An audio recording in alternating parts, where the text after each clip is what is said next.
she got engaged last night. Sweet.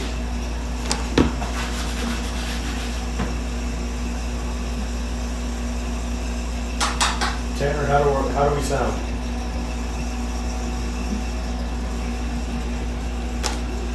Oh, great. John's in there. Now we're in trouble. The grown-ups are here.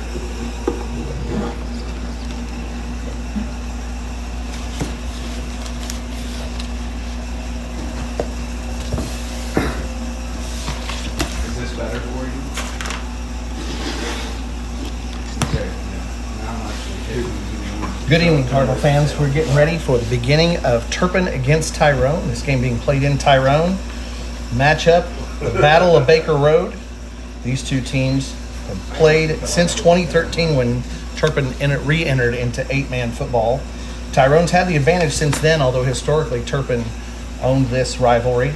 But since 2013, Tyrone has led and coming up on the top end 8 out of the last 12 games. Of the last 7, Tyrone's won. Since 2017, they've won 5 of the last 7. So 7-2. The streak, however, those last 2, the Cardinals have come up big, upending Tyrone 107-12 over the last 2 games. Tyrone, after having gone quite a while in their football history, 1960 was their first title. They came back in 2020, made it all the way to the end after a couple of close calls, and finished things off with a championship over Timberlake. That was in 2020. Since then, however, Tyrone had a close call in 2021 before falling off. In 2022, the Cardinals were able to get back on top, 45-0 here on Bobcat Field. Then last year at Turpin, the Cardinals ran away with the game 62-12, finishing things off. Tyrone ended up finishing the season strong, winning several games toward the end, but it was their worst record in quite a while. They're looking to come back, though. A lot of experience on this team. They took their lumps last year as youngsters. They're looking to come back this year and trying to even the score against the Cardinals after 2 losses. Those high schoolers, those seniors remember what it's like to beat the Cardinals. The sophomores, juniors, and freshmen haven't scored a high school win against the Cardinals. 3 in a row can start to set a trend. That's what the Cardinals are hoping for. The Cardinals come in after the game last week against Clayton. A big win on the road against a team that had went to the finals the year before. We had Oklahoma football matching up against New Mexico football. Cardinals coming out on top in a big way, 60-14. 32 points scored in the first 6 minutes, and with New Mexico rules, by the time the Cardinals hit 40 at the end of the first quarter, the clock had begun to run. Clock ran for the rest of the game, so the clock sped up, and then the Cardinals finally hitting the mark to finish things off at the end. But that game running fast and tempers flaring a little bit in the third quarter. It was beautiful weather there. Not quite the same here today at Tyrone. We're back into the hot and the dry. Last week at Clayton, we were playing on a Saturday afternoon. The sun was bearing down on us, but the air temp was beautiful. A little over 80 there. Other differences from playing a New Mexico game to playing here in Oklahoma. A little bit of difference in that grass. We can't help it in Northwest Oklahoma as the heat kicks in. The yellow and the green there for Tyrone's field matching up with their colors. Let's run through a little bit of what to expect with today's game.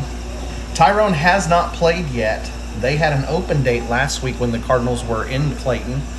The Cardinals, though, winning big, entering a new district now. They're joining B1 as the OSAA split Class B into 2 different divisions. There's B1 and there's B2. The Cardinals join into a district keeping only holdover Laverne from who we'd had before in district and gaining Garber, Pond Creek Hunter, Oklahoma Bible, and Pioneer Pleasant Vale. Now, looking at the rankings to tell you how loaded this district is, and we were used to a B1 district back in old Class B that was loaded with the likes of Sealing and Shattuck before things changed up and Sealing left our district. But it was a murderer's row, and for a while it was whoever won District B1 would go on to win state. It's kind of looking like that might be the case again now with the new B1. We got Laverne. But Garber, as of right now, is ranked second only behind Laverne in the Squirtle rankings, which none of these rankings are ever official, but just giving you some idea of their spec level that's shown around the state for our group of teams. Turpin's ranked fourth in that ranking, by the way, from Squirtle. PCH, Pond Creek Hunter, you'll get used to calling them PCH as we play them for the next couple of years. They're ranked at 8th in Squirtle. OBA carrying over a huge amount of respect even after losing 13 seniors last year. And a player who scored over 70 touchdowns. They've tried to reload, but they struggled a little bit last week. And OBA is ranked 9th in the rankings by Squirtle for our division. And Pioneer rounds out the top 10. So 6 of the 10 teams in the top 10 in Squirtle come from District B1. Tyrone's in Class C. So this is a non-conference, non-district, non-class game when we match up against them. Always like bringing you some history. And this is one where things are very lopsided. You know, the Cardinals have one of the top all-time records in the state of Oklahoma. 43rd in Oklahoma since 1957, which is as far back as the digital records go. 453 wins for the Cardinals to 256 losses. So almost a 2-to-1 clip, evening out even the bad years on that one. From the other side of it, Tyrone has not had the same level of success. Call it the Battle of Baker Road. These two teams separated, the two schools separated by less than 20 miles. Tyrone, the much older community, Turpin, the upstarts, who joined in after the state had already become annexed, not annexed, but after the state had already become official in 1907. But Tyrone, since 57, only 216 wins to match up against their 283 losses. Tyrone had some years of real success in the 60s. The 70s came, and then when the 80s hit, some doldrums hit here in Tyrone, Oklahoma. Tyrone picked things back up in the 90s, and by the mid-2000s, they went on a run. 30-some game winning streak at one point in the early 2000s. Turpin was very good at that same time, but the two teams weren't matching up from the 80s until 2013 as Turpin had joined 11-man and Tyrone was playing 8. Coach Payson Slater had the team for the last 2 years. He helped turn things around after a rough start, including that game against Turpin at the beginning of the season. But Payson's not there anymore. Taking over instead is Clay Witt. He's been at Tyrone for a long time, over a dozen years serving with the Bobcats, coaching in all sorts of different sports. But this will be Coach Witt's first year as head coach. So he knows the players well. They know him well. The community knows him. Coach Witt's been a fixture out here in the Panhandle for a long time. Has been attached to a lot of winning seasons for Tyrone. But this is his first as the head coach. He's easy to oversee over there across the way, along with Coach Banning. Coach Bell's down there as well. Those three have been on the sidelines in the green and yellow for a long time. Don't know much about what to expect for Tyrone's offense or defense, but I can tell you with what we saw with the Cardinals, expect more of the same as last year, mainly because two of the big weapons do return. Seniors, Carson Peters and Jet Huffman, accounted for a whole pile of offense, over 4,000 yards between the two of them. For Huffman, coming out of the backfield and lining up wide sometimes, he amassed over 1,000 yards rushing and 1,000 yards receiving, over 40 touchdowns combined on offense for Huffman. Peters, one of the most accurate passers in the state of Oklahoma in Class B. Tremendous passing prospect. Not really looking at the colleges. I haven't talked to him lately. I don't know what the plans are, but one thing I do know, he's looking to be a pilot. So from slinging the pigskin through the air, looking to potentially head over to OSU and get behind the stick and fly himself. We're getting close to game time. We don't have much longer to go. A few more minutes left. The Cardinals will be without 2 from their lineup today. With the little skirmish that happened at Clayton, the Cardinals will lose out a little bit of depth on the 2 deep. Elijah Navarro and Noe Rascone will have to sit out this game. It's just a 1-game suspension due to the way things were called over at Clayton. So we won't be seeing them, but we can expect to see the same list of starters as last week. I can run through what we can expect out of that 2 deep for you. Peters, of course, behind center. His center today in his line, Ryan Algeen, will be snapping it to him. He'll have Leonard on one side and Alvarado on the other. Out to the side in the running back spot will be Jet Huffman. His wideout stayed pretty consistent. He had Saul Alvarado, Riley Fowler, and Ryder Ireland playing in the starting spots for almost the entire game against Clayton. Huffman took on a whole bunch of extra duties. He's listed as our kicker. He's listed as our potential punter, with he and Carson trading that off. You can find Jet lining up to return punts. He had a couple of touchdowns doing that last year.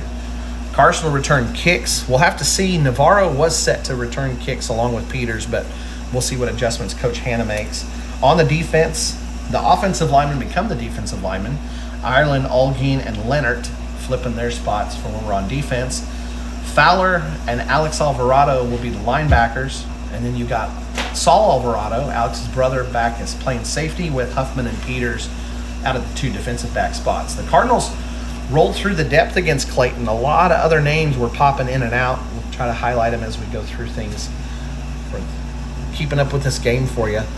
They're lining up and getting ready for the national anthem. The booth here is fantastic, but we can't really hear what's going on outside.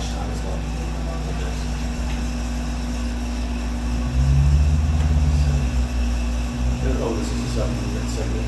Okay. So we got 5 left on the clock. I don't think we necessarily need it.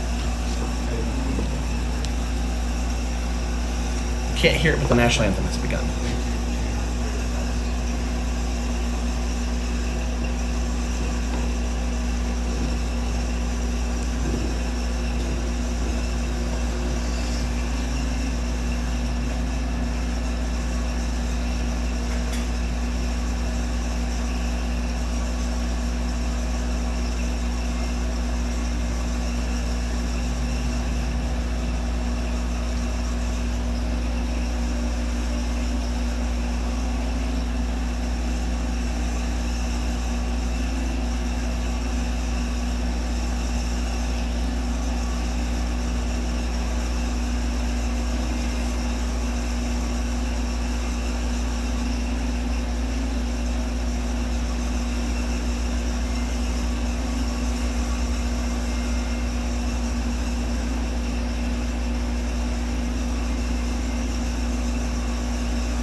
They're taking him home for prayer right now.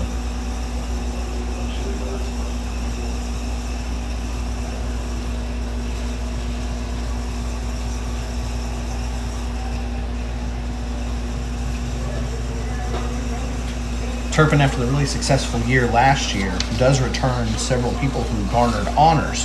We had a pile of seniors on the team, but we did have several of the players carry over from last year, including in that you had all district selections: Carson Peters at quarterback, all district running back Jed Huffman, on the defensive line Ryder Ireland, Riley Fowler at linebacker.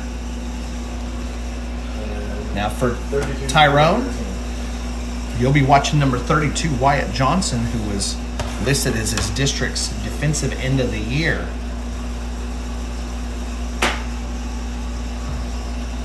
Two teams that know each other well, lining up and getting ready.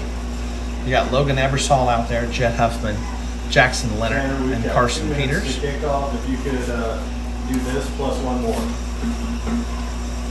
Johnson's out there for Tyrone. Trying to see the other numbers, but having a hard time picking them up. Elijah Anguiano is out there, number You have 2. some bumper music for us tonight, Tanner? Good. There's the coin toss.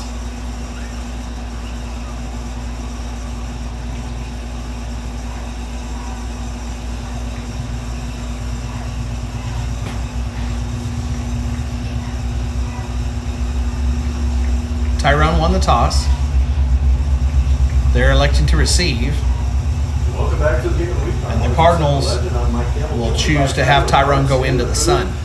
For the game of the week out here in Turpin, the home of the Bobcats. As Tyrone, as the hometown Bobcats are hosting the Turpin Cardinals. And we've got what looks to be a good week 1 matchup. I'm not One sure thing about this field, it goes east and west, and so the sun is really a factor early in the game. So if the Cardinals can't choose to get the ball, then they'll at least take the sun at their back as we get things getting ready to start. Like you said, looking out. Turpin's defense was fantastic last week against Clayton. They shut out Clayton in the first half, and Clayton wasn't able to score against the Cardinal first team. Against the second team, things changed up a little bit. Clayton's style of play and the coaching decisions they make, one of the things that Clayton did was they kept in their starters the entire game, so there was a little bit of mismatch as far as personnel went once the Cardinals went to backups. So that 14 points that you see when you look at last week's score, that's an important point to keep in mind. Cardinals are getting pumped up on the sideline, getting ready to start this thing. It's not really a home field advantage because the home field has the same problem. So I guess that's probably Last time here, because Turpin's won 2 in a row, Turpin has the streak of winning on Bobcat Field again. None of the players for Tyrone, none of these high schoolers have beaten Turpin on this field because it's been a couple of years. So Tyrone showing up in their kind of old school Green Bay Packer-esque. Turpin's going to go ahead and kick off. We've got black, red, and white. Huffman lines up for the kickoff duties. And back deep is Aguirre. Angel Aguirre, one of several seniors for Tyrone. We've got the white jerseys, red lettering, black pants. And like you said, green jerseys with white pants over on the Tyrone side. Yellow lettering, yellow accents. Turpin Cardinals got their helmets raised on the sideline. And these boys are pumped. Dancing around. Huffman's lining up, getting ready. Here we go. Huffman. It's going to go in the end zone. That'll be a touchback. Aguirre watches it travel over his head. Nice kick by Huffman. So defense will have the ball at the 20. One of the other fun things about coming over here to Tyrone is they have the traditional classic 8-man field. This is the 80-yard field, not the 100-yard field.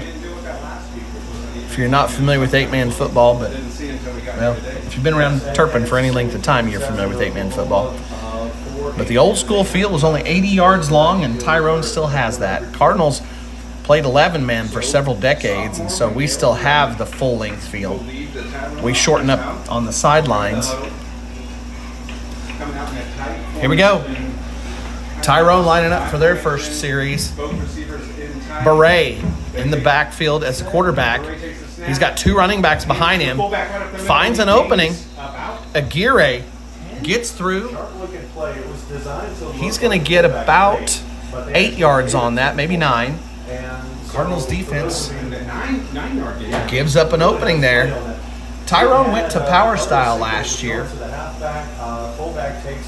Didn't throw it a lot. We'll see if they continue with that.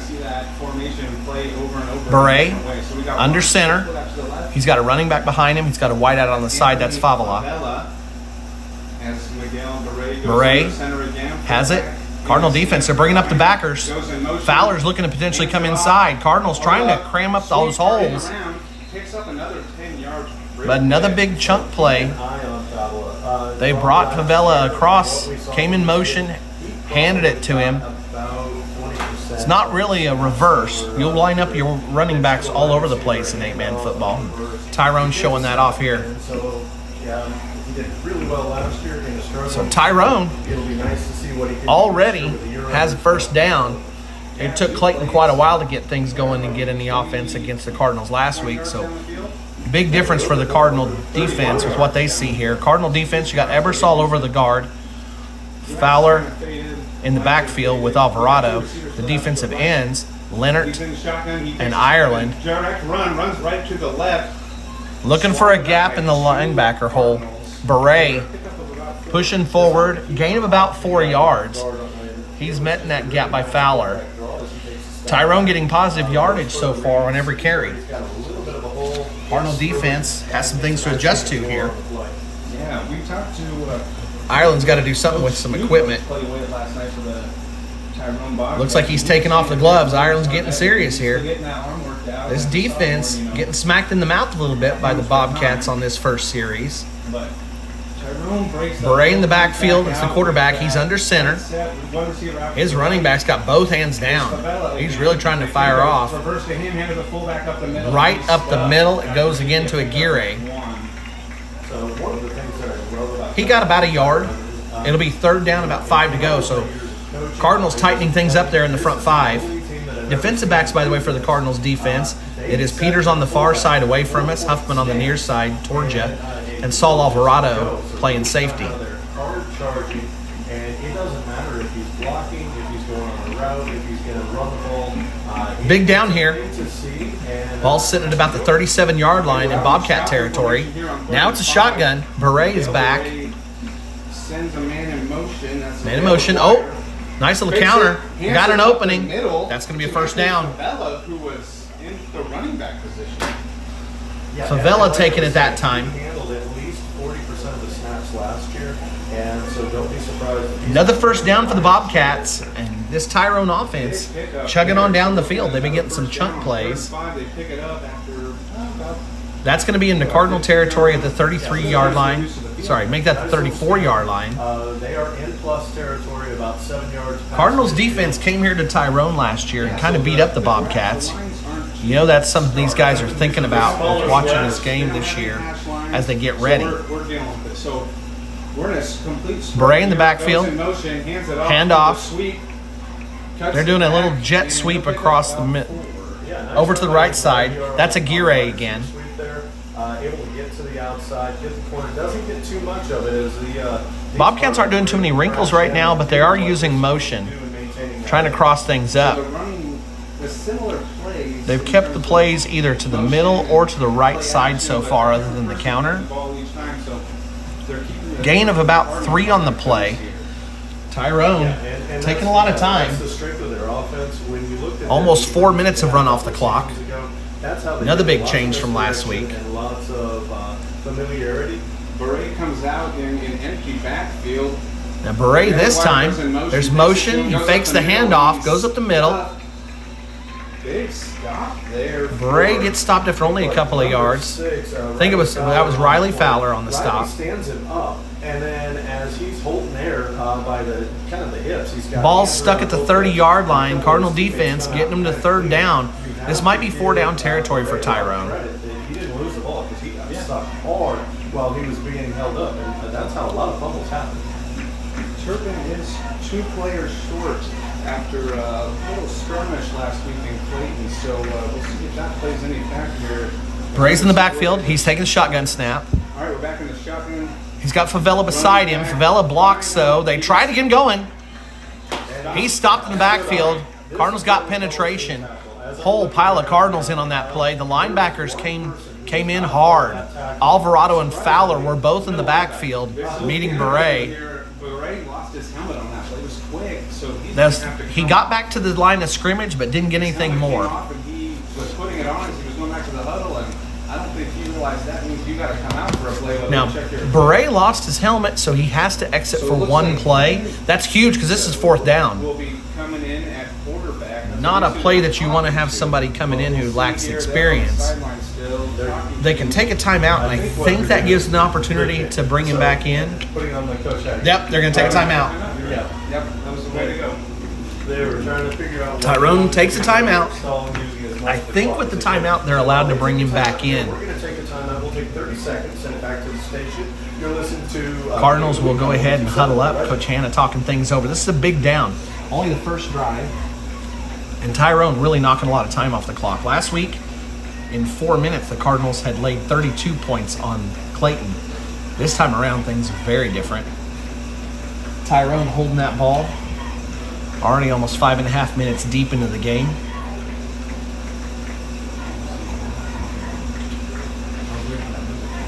Not sure if the guys are surprised or not, but I gotta tell you, I did not know that Tyrone would come out with this much this much on offense, and the power is a little more than I expected. So good for the Bobcats. Welcome. They really improved as the year went on last year.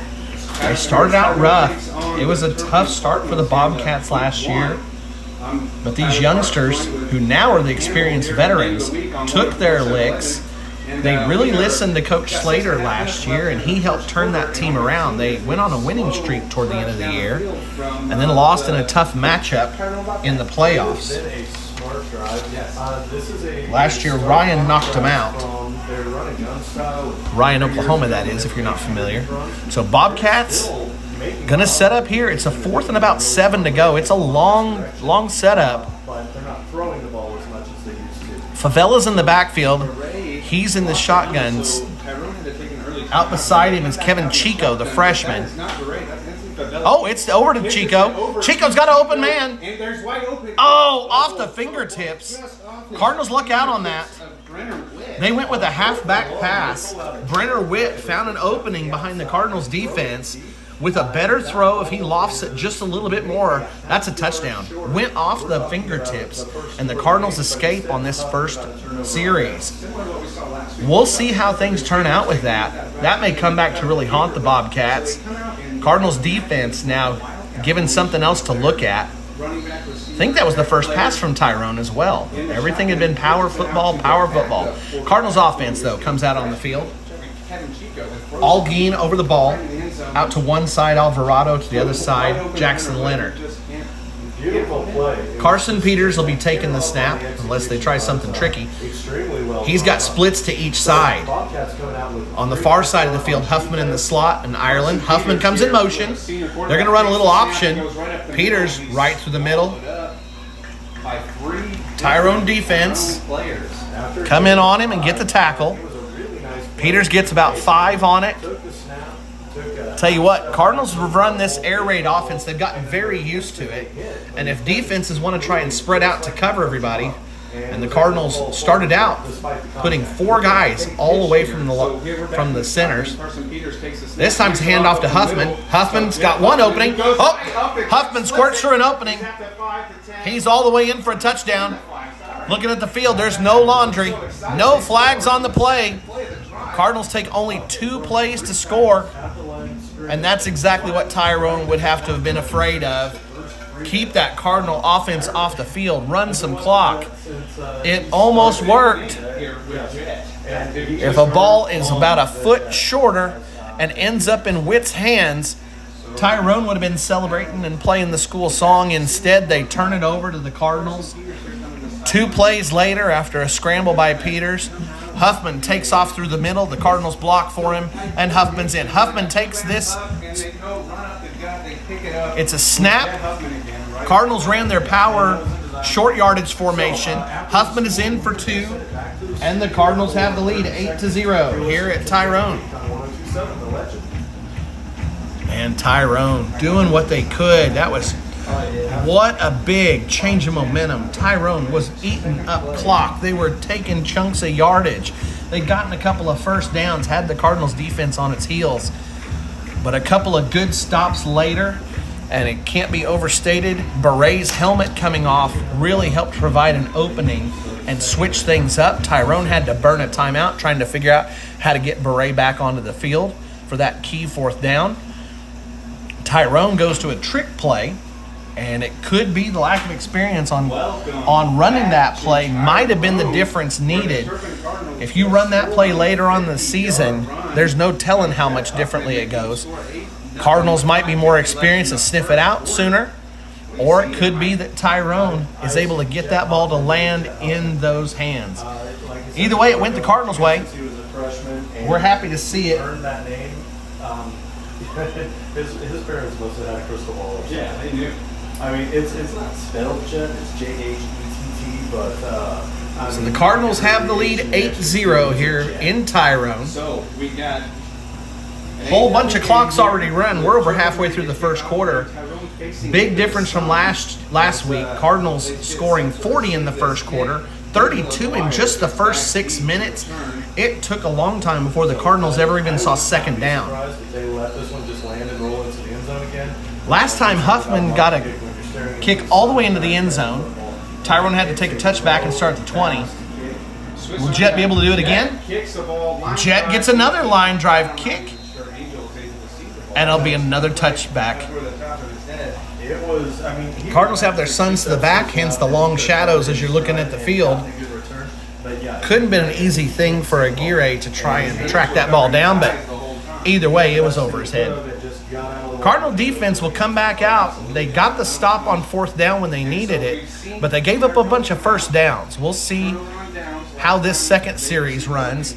Same defensive personnel are out there. Ebersol over the ball. Leonard and Ireland out to the ends. Linebackers are Alvarado and Fowler. Peters and Huffman at the defensive backs and Saul Alvarado at safety. Favela coming across. They hand it off to him. Cardinals do a better job here taking that thing down. Yeah, he was hit in the backfield. Gain of a couple of yards. Gain of 3 on the play as he finds just a small slice of the edge on the right-hand side. As Anthony Favela, again, on that 3, maybe 4 yards on that play. So, as you mentioned, They've been running that a lot, bringing Favela across in motion. It ends up looking like a jet sweep, but Favela is a running back. So, one of the idiosyncrasies of 8-man football. Yeah, absolutely, yeah. Beret is back in the shotgun. He's got 2 tight ends to the strong side. He's got 2 wide receivers split out. They bring Aguirre across. He sets as a tight end. So 3 tight ends. Oh, pop into 1 tackle. He's got an opening. Cardinals trying to chase him down. They're gaining him. 20-10. He's in for a touchdown. He's in for a touchdown. With this window, it's tough to show it. Wire. Angel Aguirre with the touchdown. Aguirre. Excuse me, Aguirre, I'm getting correction from someone who knows better than me. On a 60-yard run here. So we're looking at 6 to 8 after Tyrone picks up the big play by the senior. So touchdown for Tyrone, 8-6. So Bobcat offense now. They show that last drive was not a fluke. They come back. So far, it's been the Bobcat offense. Now, Cardinals have had the quick strike. We'll see how they answer after this. That's a big play. Just basically stayed in front of the guy trying to get the tackle. They break the huddle here. It looks like we've got Anthony Favela is in the backfield. They have a whole pile of guys over to one side, an overload. They tried going power to the right, but the Cardinal defense holds. Conversion is no good. Cardinals have a 2-point lead. So we got a game here in Tyrone. We are going to take a break. Now, the Cardinal offense only took 2 plays to score last time, but the Bobcats answer 2 plays for them, and they score going the other way. Yes, please.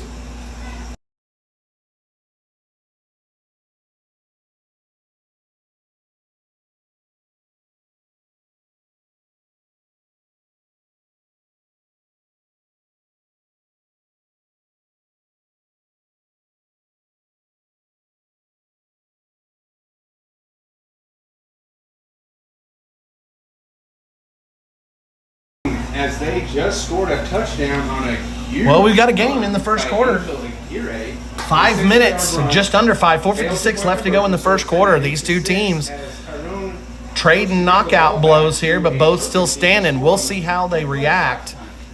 Cardinals will get a chance to return a kick. They haven't had too many opportunities to do that in the young season. And we'll see who Tyrone lines up to take that kick. Last year was an anomaly. These guys were good, and we're not going to take anything away from them, but we're good too, and we're going to show it this year. You hope that's the mentality, so we can get a good. All right, number 6, Kevin Chico. He's the one who threw the pass a little bit. He tried that halfback pass on that 4th down, but he'll be lining up to kick. Peters is back deep for the Cardinals. They've got 7 blockers. Cardinals sometimes run a 2-block set, but looks like they were expecting. Picked up. Oh, Peters has it. Peters, and he cuts back to the near sideline. He's here on the near sideline. I'm sorry about that, guys. Let Let me get our angle better. Maneuvering around there, but a little swift kick. We're not up very high, and that makes the angles a little bit funky. Peters was tackled right here in front of us at the 34-yard line. And right for that ball, almost. Tyrone has a fantastic press box. This is their old home side, but there's a couple of interesting things with it, one of which is that we're very close to the sideline. We don't have any stands in front of us. Tyrone has an interesting setup. They've got stands to the east of the box. They've got stands to the west of the box. Peters has it. Huffman has it. Oh, he's going to be in. Unless there's a flag. Oh, there is a flag. It's really deep in the backfield. Huffman's in. Nobody touched him, but there's some laundry on the field. Riley Fowler is going to get called for Out on the holding edge, because, there's a couple of holds. He had 2 fist holds of the jersey, and it was in what would We know and love this officiating crew. We know a lot of them. They're at a liberal. But one thing that we've told the boys, they will watch that edge. They are very sensitive to holds on the edge. They're not miscalled. They're just extra sensitive to it. They're watching that edge. So wide receivers have to be very careful. Linemen have to be very careful. But they're really watching those matchups with the wide receivers blocking against the defensive backs. Jet didn't get touched at all. So he had a We're back here at first and 45-yard touchdown there. But 35-yard line. the hold, by the way, was at around the line of scrimmage. So it's essentially 1st and 10 all over again. Super spread formation here Yeah. for a Carson's back. He's got trips right. They're out on the edge to Saul Alvarado. Saul only needs to make one move. He does it. He's got a spin. He's got a first down and a little more. Aguirre brings him down. That was some beautiful footwork there. He was just The sophomore coming into his own here. Let me tell you. He didn't get a lot of targets in the game last week, but Xavier Worthy looking the way he was able to. They come back out and splits out to one side. Huffman. Oh, it's a nice little zone read. Peters sticks it in Huffman's belly, pulls it out, runs forward, and gets a gain of about 5 or 6. Everybody bought it. Yeah, they came out and were running. Cardinals will set up. They're going trips again out to the right side. Huffman's right off the end. Fowler in the slot. Saul Alvarado at the far side. And then Ryder on the other side of the field. Peters sends Huffman in motion. Now it splits to each side. 2 to each side. They're looking over for Alvarado again. It's a little bit of a, looks like a screen. Alvarado's not going to get much yardage. Boy, he made the Bobcat defense work on that. They were scrambling, trying to stay in front of him. They did a good job. Alvarado from earlier is only a sophomore, but they're doing 2 screen passes in a row. And Very different kinds of receivers when they get the ball in their hands. Alvarado's showing that he's willing to get shifty out there. He's already thrown that one spin move. He's going to go to the other side of the field now. He'll be in the slot. Normally he's on the outside, but he's in the slot by Ryder Ireland. Huffman is lined up beside Peters in the backfield. Riley's by himself over on the near side. Handoff to Huffman, and a great job. It's Brenner Witt. Brenner Witt just whipping him down. Grabs a hold of Huffman, doesn't let go. It's going to be a 4th and 5. First 4th down of the year for the Cardinals to face off with the first team offense. We'll see what they run. Coach Hanna's got him set up for the offense. This is 4 down territory. Trips out to the left. Carson Peters with the hard count steps back and receives. Carson tries barking at the defense, but they've learned this trick playing against the Cardinals. So the Cardinals audible into something else. Peters has the snap. He's rolling. He looks, easily finds Fowler. Fowler's trying to get it in, and he does. Touchdown, Cardinals. I don't understand what just happened. He was wide open on a slant route on the left They side. brought Fowler all the way from the right side of the field on an underneath route. They cleared things out for him. The defense was watching. They had 3 other wide receivers to try and keep track of, and Riley Fowler snuck underneath. Peters bought a little bit of time. The defense or the offensive line doing a fantastic job of keeping Peters clean. Power formation. Huffman will gain the yardage necessary. All he needed was 2 yards. He gets it. That conversion equals another 2 points for the Cardinals. They extend the lead to 16-6. Across the middle, so. Again, we are going to send it back to the studio. I'm Mike with Tyrone. I can't really show you the cheerleaders, but I'll try. So for 30 seconds, please.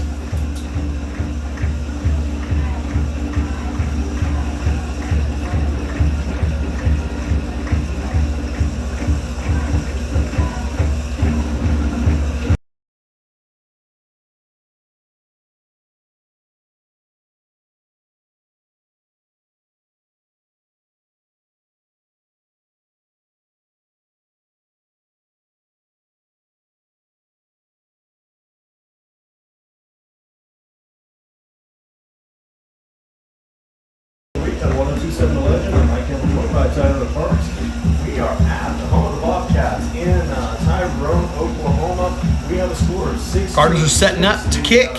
Visiting Cardinals are leading If you are in the area, Cardinals showing they can do more than just Jet Huffman. Jet's been a tremendous weapon against Clayton last week, showing it again this week. He's got 2 long touchdowns. One got called back, but the Cardinals go to the passing offense and show off Alvarado's skills, gaining some yardage, and then finding Riley Fowler. Fowler coming open on a key 4th down to keep the drive alive. Right now, that's the difference in the game. The Bobcats had a 4th down and about the same yardage amount. They went for a halfback pass, couldn't complete it. Cardinals get a 4th down, complete it, and now we've got a 16-6. Huffman finds the end zone again. It hits barely inside the end zone. That'll be good for a touchback. Now an 8-man touchback here on this 80-yard field. They won't mark it at the 20. They'll mark it at the 15. golf shot if you're trying to approach the green. As it hit one up and stopped. Little flop shot with the backspin. That's right. Cardinal defense back out there. Same personnel. Big play. Ebersol, Leonard, and Ireland on the line. Alex Alvarado and Fowler at the backer spots. Huffman and Peters, defensive backs, and Saul Alvarado playing safety. They bring Favela, fake to him. Oh, nice job with the quarterback. He's out of bounds. I think about the 39. Beret did a great job on that. He did a magic trick. Sleight of hand there, fooled the Cardinals defense, took off through a gap, and down the left side he went. A gain of, gosh, 30 yards, 25 yards. That ball's going to be sitting right at midfield. And not chasing it, so we can see a little better than the guys on the field. Reminder, Miguel Beret playing quarterback. Cardinals had a hard time with that one. They've gotten fooled a few times here. Beret, he'll be in a shotgun now. Favela out to his right. They're running double tight ends. So Bobcats running a lot of power stuff, but trying to work it through the first gap they find. Favela takes a long pitch out to the edge. I warned you, this officiating crew really watches the outside edge. You have got to use fantastic fundamentals and techniques, or else this crew will catch you. So likely going to be a hold on the outside edge out there for the Bobcats. We'll see. Yep, 10 yards. That's exactly the call. Easy come, easy go. Tyrone had gotten the big play to get to midfield, but 10 yards marches him back on the holding call. It'll be 1st and 20. That's got to hurt. Tyrone's only thrown it once so far. They've been making a living with the power game here. They're going to spread it out, though. Beret is back. He's got trips out to his right. Well, he's got a tight end and 2 split. He's running behind. Oh, fantastic job. Ireland coming back into the backfield. Ireland with a tackle for loss. Big play by Ryder. It'll be 2nd down and 25 to go, or maybe a long 24. Boy, he shot through that. They brought Aguirre in motion, but Ireland wasn't fooled on anything. He jumped right through the gap that he found and was able to bring down Beret. Beret's in a tough spot now, as is the rest of the Bobcat offense. They're going back to double tight ends on the far side. Split wide receivers over here to our side. Beret in the shotgun. They're looking for pass. Cardinals are a dangerous team to pass against. They defend it all the time. They see a lot of unique formations and plays, practicing against the air raid on a day-to-day basis. Not much gained on that pass for the Bobcats, and it'll be 3rd and a whole long way to go. 3rd down, and it looks like it's going to have to go all the way to Hooker to get the 1st down. It's a long way. What's Tyrone going to do here? They have not shown much ability to pass. That was the first completed pass for the Tyrone offense. Beret's in the shotgun again. Same exact formation. They've got 2 wide receivers split out here to the near side. Double tight ends on the far side. Beret's looking for somebody. He's got an opening over the middle. Oh, the Cardinals again let somebody go. Favela found an opening. He faked that he was going to block, took off. It was a play action. Beret rolled like he was going to go on a quarterback sweep following those double tight ends. They released, and he took off. The Cardinals used to run a play similar to that with the tight end releasing downfield. Very difficult to cover that stuff when you're only running one safety back in the backfield. So assignments are different. It can be easy to fool things. Oh, snaps over the top of the head. Favela's got to get rid of it. Terrible punt. Terrible punt. But he's going to get a fantastic roll. That might have saved him, actually. That might have been one of the best things that could have happened, because if that punt ends up with Jet Huffman, there's no telling how far it gets. So bad punt, but it ends up probably to the Bobcats' benefit. They didn't get to where they needed for the first down, but they had lost so much yardage. It ends up with about a 20-yard punt. So the Bobcats avoid disaster. Cardinals will start their offense from the 31-yard line in their own territory. Fowler and Alvarado on the near side. Ireland on the far side. We haven't seen a ball to Ryder yet. Huffman out to the side. Oh, it's a fake. They're sending Fowler deep. Fowler's adjusting. Oh, that's easily interference. Beret didn't even turn and look. He knew he was beat. Peters put a little bit of air under it to let Fowler adjust to it. Beret ran right through him, even wrapped him up. So he knew he was beat. He was just making sure that Fowler didn't catch that ball. That'll be a 15-yard penalty and a new first down.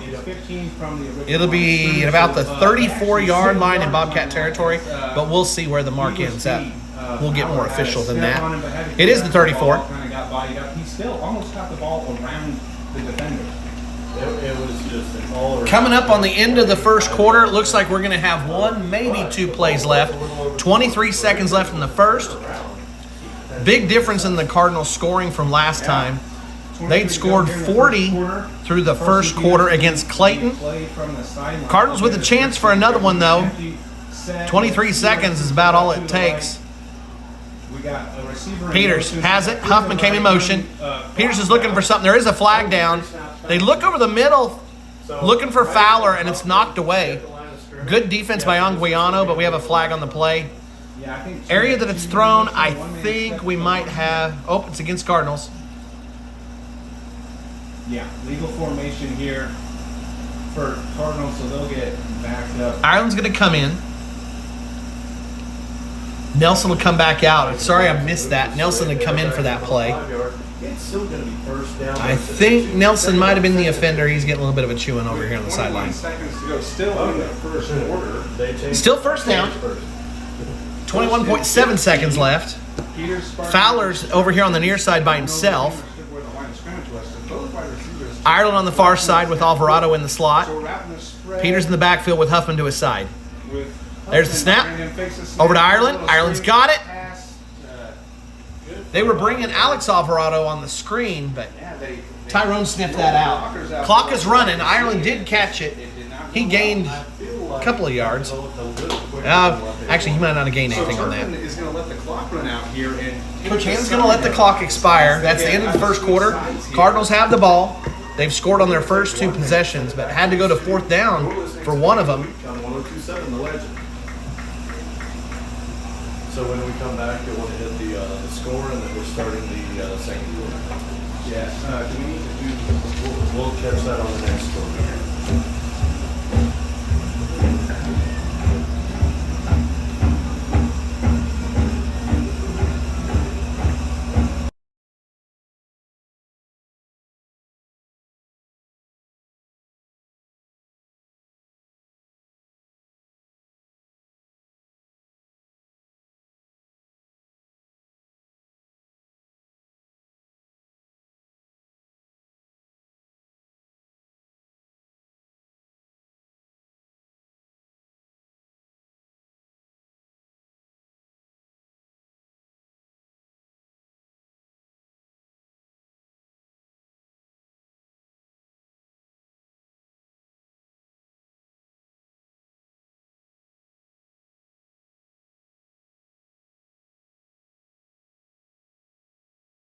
Welcome back to Tyrone as we start. Getting ready to start the second quarter. We're going to flip the field. 16-6. Cardinals had chosen to have the sun at their back in the first quarter. It did seem to help them in a couple of occasions. Game of the week. And I tell you what, we've seen a lot. And now as we start the second quarter, the sun's going down enough that I don't know that the Cardinals will have to fight the sun for very long, if at all.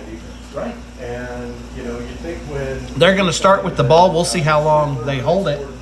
They do have a second and long coming up. It's a tough situation for the Cardinals here. Second, about 15 to go after a illegal formation penalty. Yeah, we saw. We'll see if the Cardinal offense stays the same. Ireland on the near side with Alvarado in the slot. Linemen have stayed the same. Alguin, Leonard, and Alvarado. And then in the backfield, you've got Peters with Huffman out to the side of him. On the far side, Riley Fowler. when I get to these 8-man games, it's fun. It's like going to an arena football game. So Cardinals take Carson's lining up in the shotgun. Huffman's beside him. Sending Alvarado in motion. Peters back at quarterback with Huffman at his side. He takes a shotgun. They got a deep opportunity here to Riley. Or sorry, to Ireland. Ireland wide open. He's in for the touchdown. They went to Ireland last time and went for like a screen pass. Didn't gain anything. This time, a little bit of a pump fake. Ireland took off. Ireland, by the way, has state track level speed. He's one of the best hurdlers in the state of Oklahoma. Throws a dime, hits him in stride, catches it over the shoulder, and runs in absolutely untouched. Cardinals will set up here for the 2-point conversion. Snap diagnose it any better as a quarterback. You don't throw it any better. Everything was perfect on that. They come out in their Short yardage formation. tight formation with Huffman's got it. They're pushing through. To the left. And No I good. don't think he did not get it. No good. Okay, so this time we're going to stay here. Thank a few of our local sponsors. Cardinals will come off. Get ready for the kickoff. Wendy's.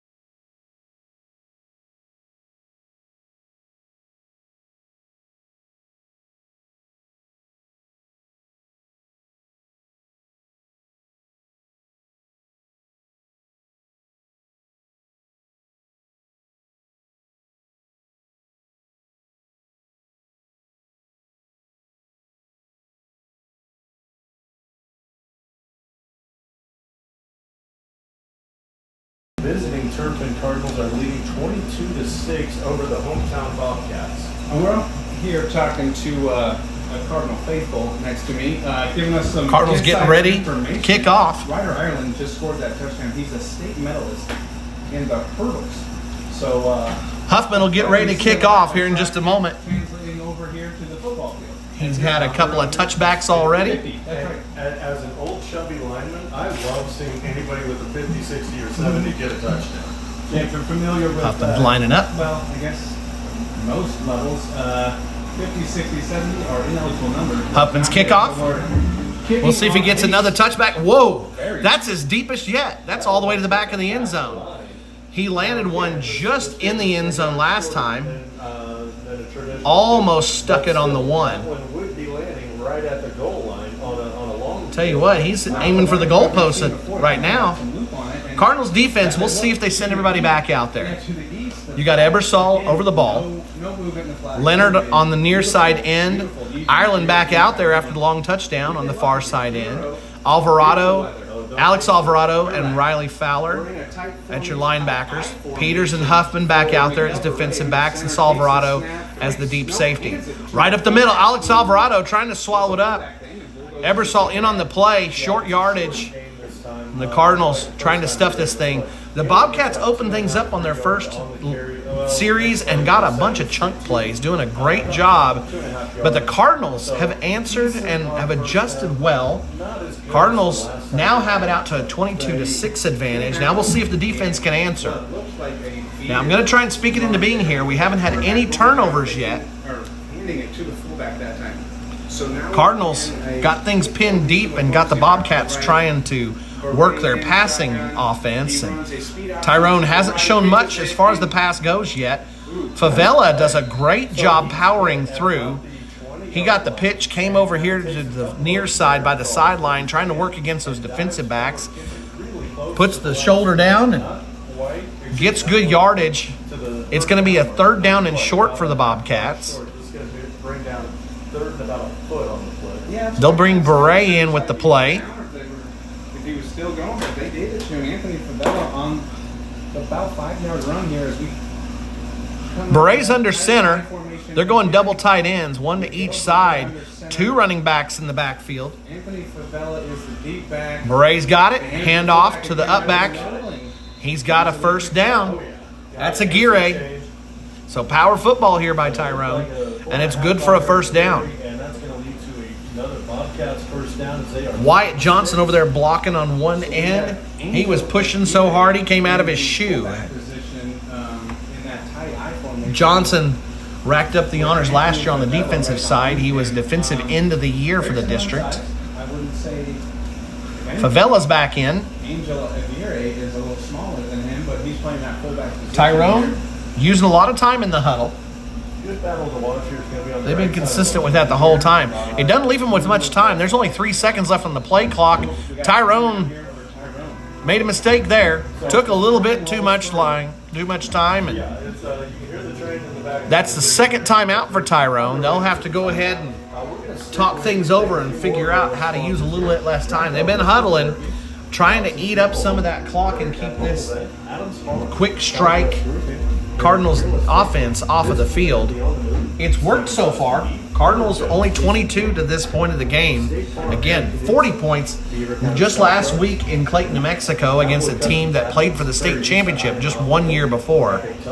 Electric motor service. Cardinals lost a bunch of seniors. Tyrone brings back a huge portion of their team. So the experience factor actually on the side of the Bobcats a little bit with this. But what the Cardinals have as a secret weapon is that a whole bunch of these guys did play last year or had previous experience but might have had to set out a significant amount of time last year due to injury. So it's not as much inexperience as it is the injury bug caught up to him. That is exactly the case for 2 of the starting linemen, Jackson Leonard and Ryan Olguin. 3 left here in the 2nd quarter. But the Cardinals did have to replace the offensive line from last year because of those injuries. Ireland played a bunch on the defense. He's back out there. The Cardinals had 2 all-star defensive players from that team last year, in Carson Hendrick and Ryan Hammock. Gunnar Post also received a bunch of honors. So the Cardinals have filled in the gap so far. They've only allowed 20 points through 3 games. Trying here to hold the Bobcats again. Beret, handoff to Aguirre. Aguirre ends up in a whole flock of Cardinals. He'll be brought down after about a 6-yard gain. Bobcats really working this power football. It's not so much a size difference between the 2 teams, although Tyrone is a fairly large team. It's more the strategic way that they're running things. Cardinals have some beefy guys on the line. Before we cut to break, I was about to point out Wyatt Johnson for the Bobcats. Tyrone, again, going to that huddle, eating some clock. They've already used half of the play clock. They've got under 10 seconds now. We saw this a lot with Hollis the last 2 years. We lost them from our district this year. They move into a whole other district. Tyrone, Aguirre gets a little bit of daylight. Leonard stayed with the play and came and tracked him down. Boy, that was a nice job by Leonard on the high-effort play. Aguirre had almost gotten through everything. He was working his way through the 3rd level at the defensive backs, and Leonard came back to save the play. 1st down. Cardinals defense will reset here.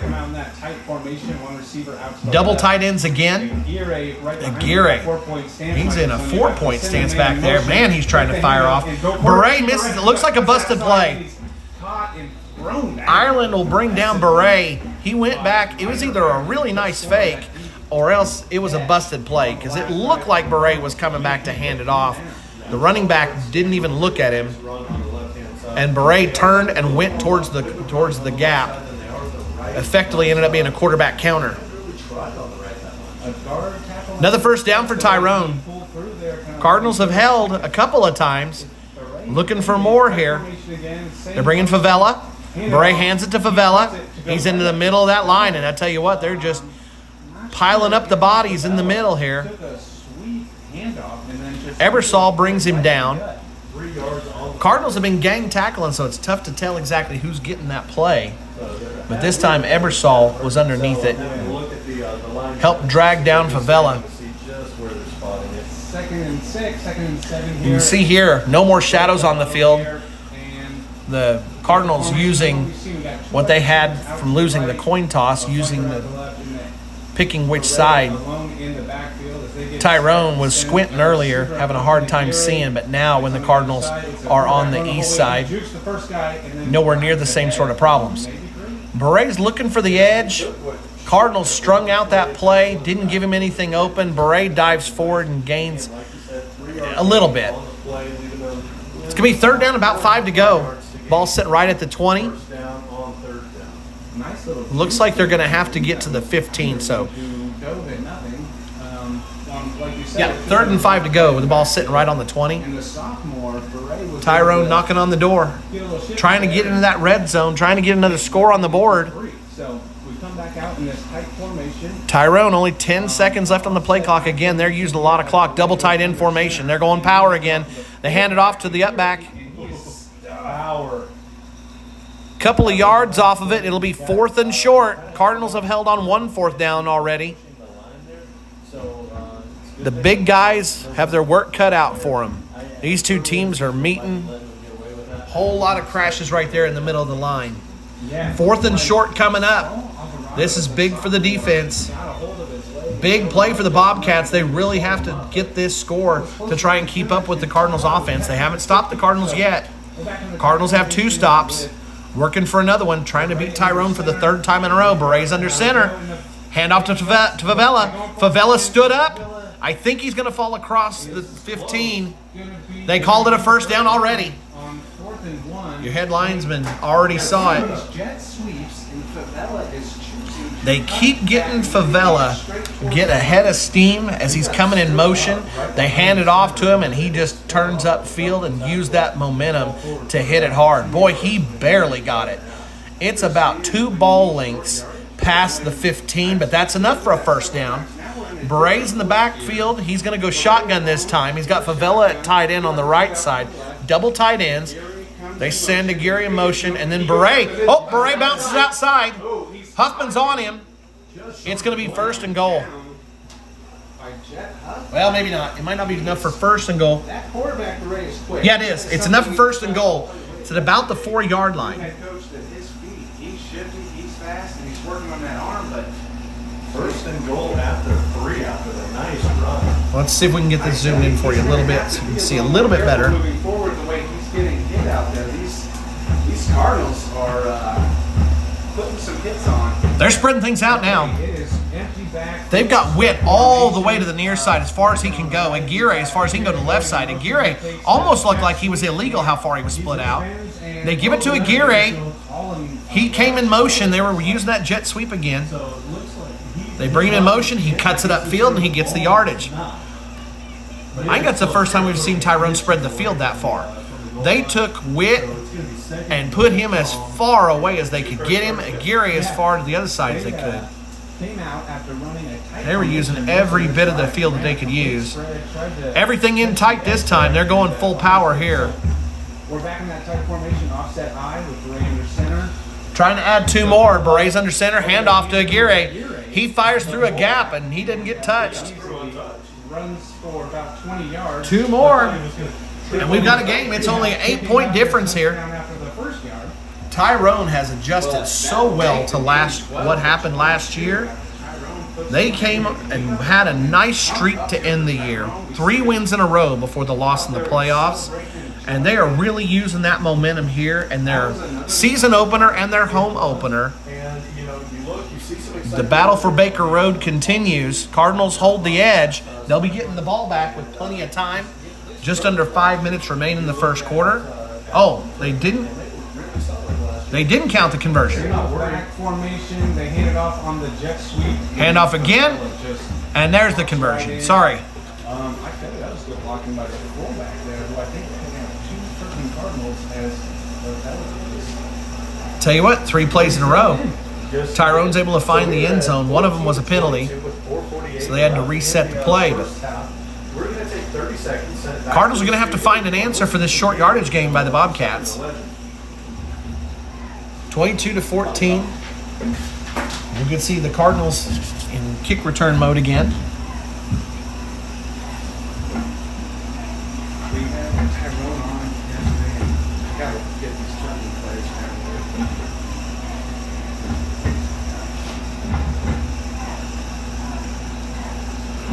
Cardinals softball was playing in Fairview today. They got a win. They got 2 wins yesterday. Today was a loss against a really tough hitting team. They'll be playing tomorrow. They'll enter bracket play.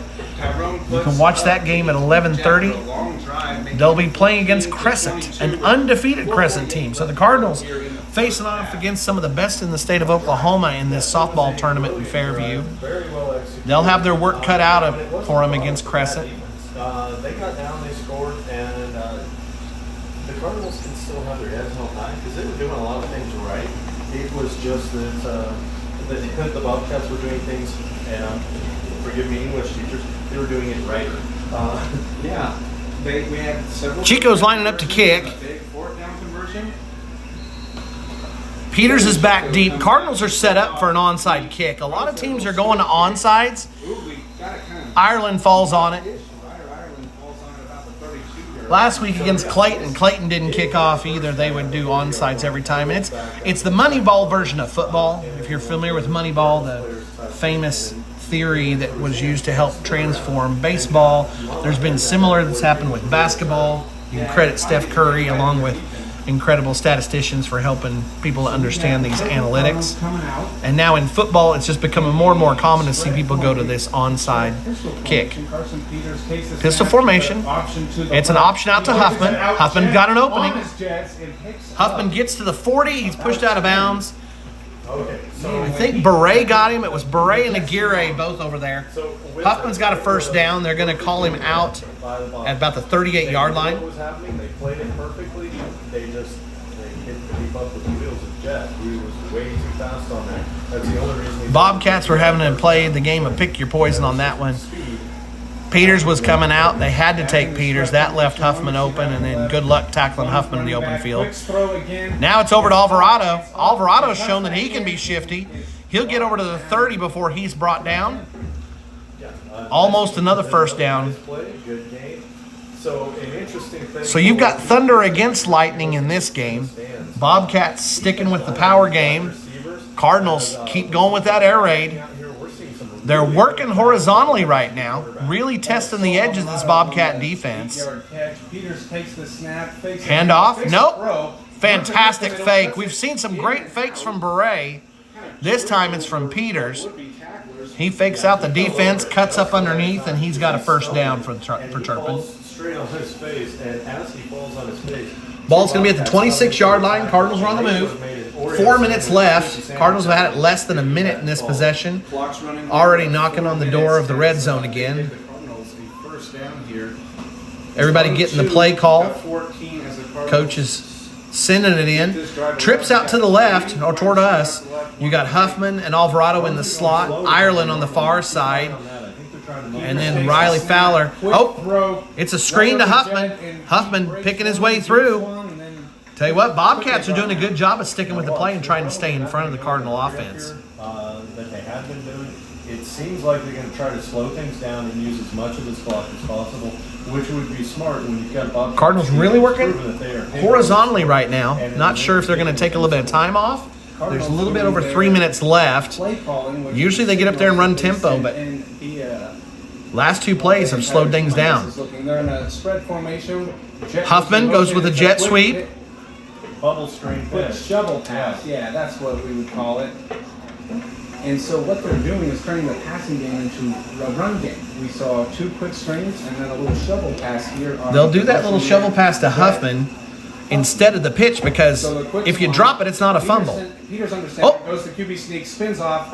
Peters gets through one tackler, and he's brought down inside the 15-yard line at the 14. A little slow to get up.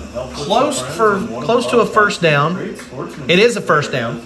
Cardinal and a Bobcat both helped him up off the ground. 2.5 left to go now. It looks like Coach Hannon's going to go ahead and let this thing run down instead of trying to score quick. And he got, well, the lineman got stood up, so he got stood up and just spun out of there.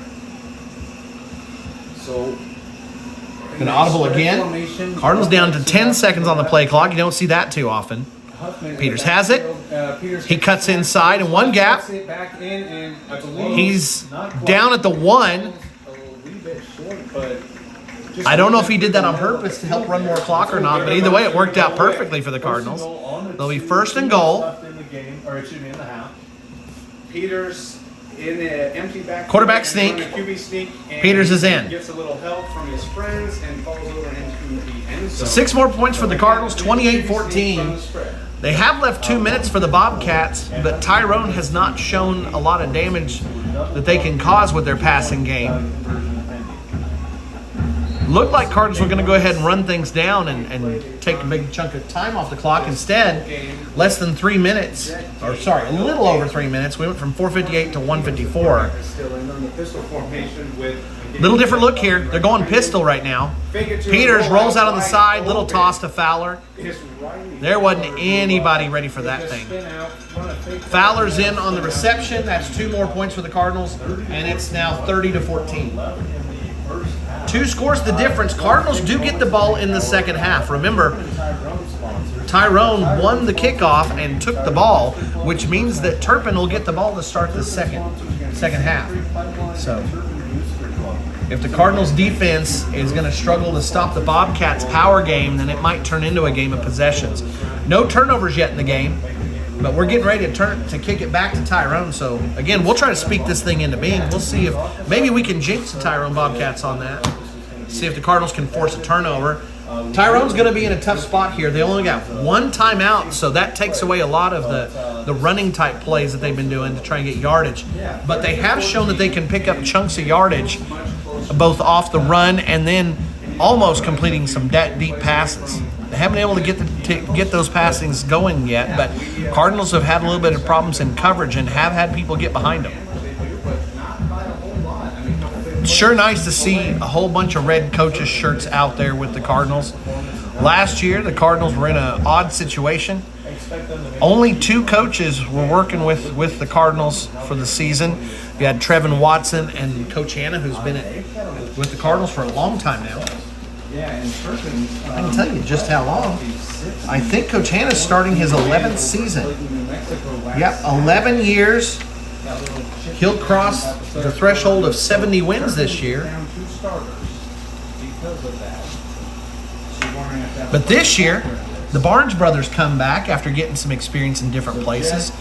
Jake over at Beaver for the last couple of years. John working both at Beaver and then getting head coaching experience at Winoka.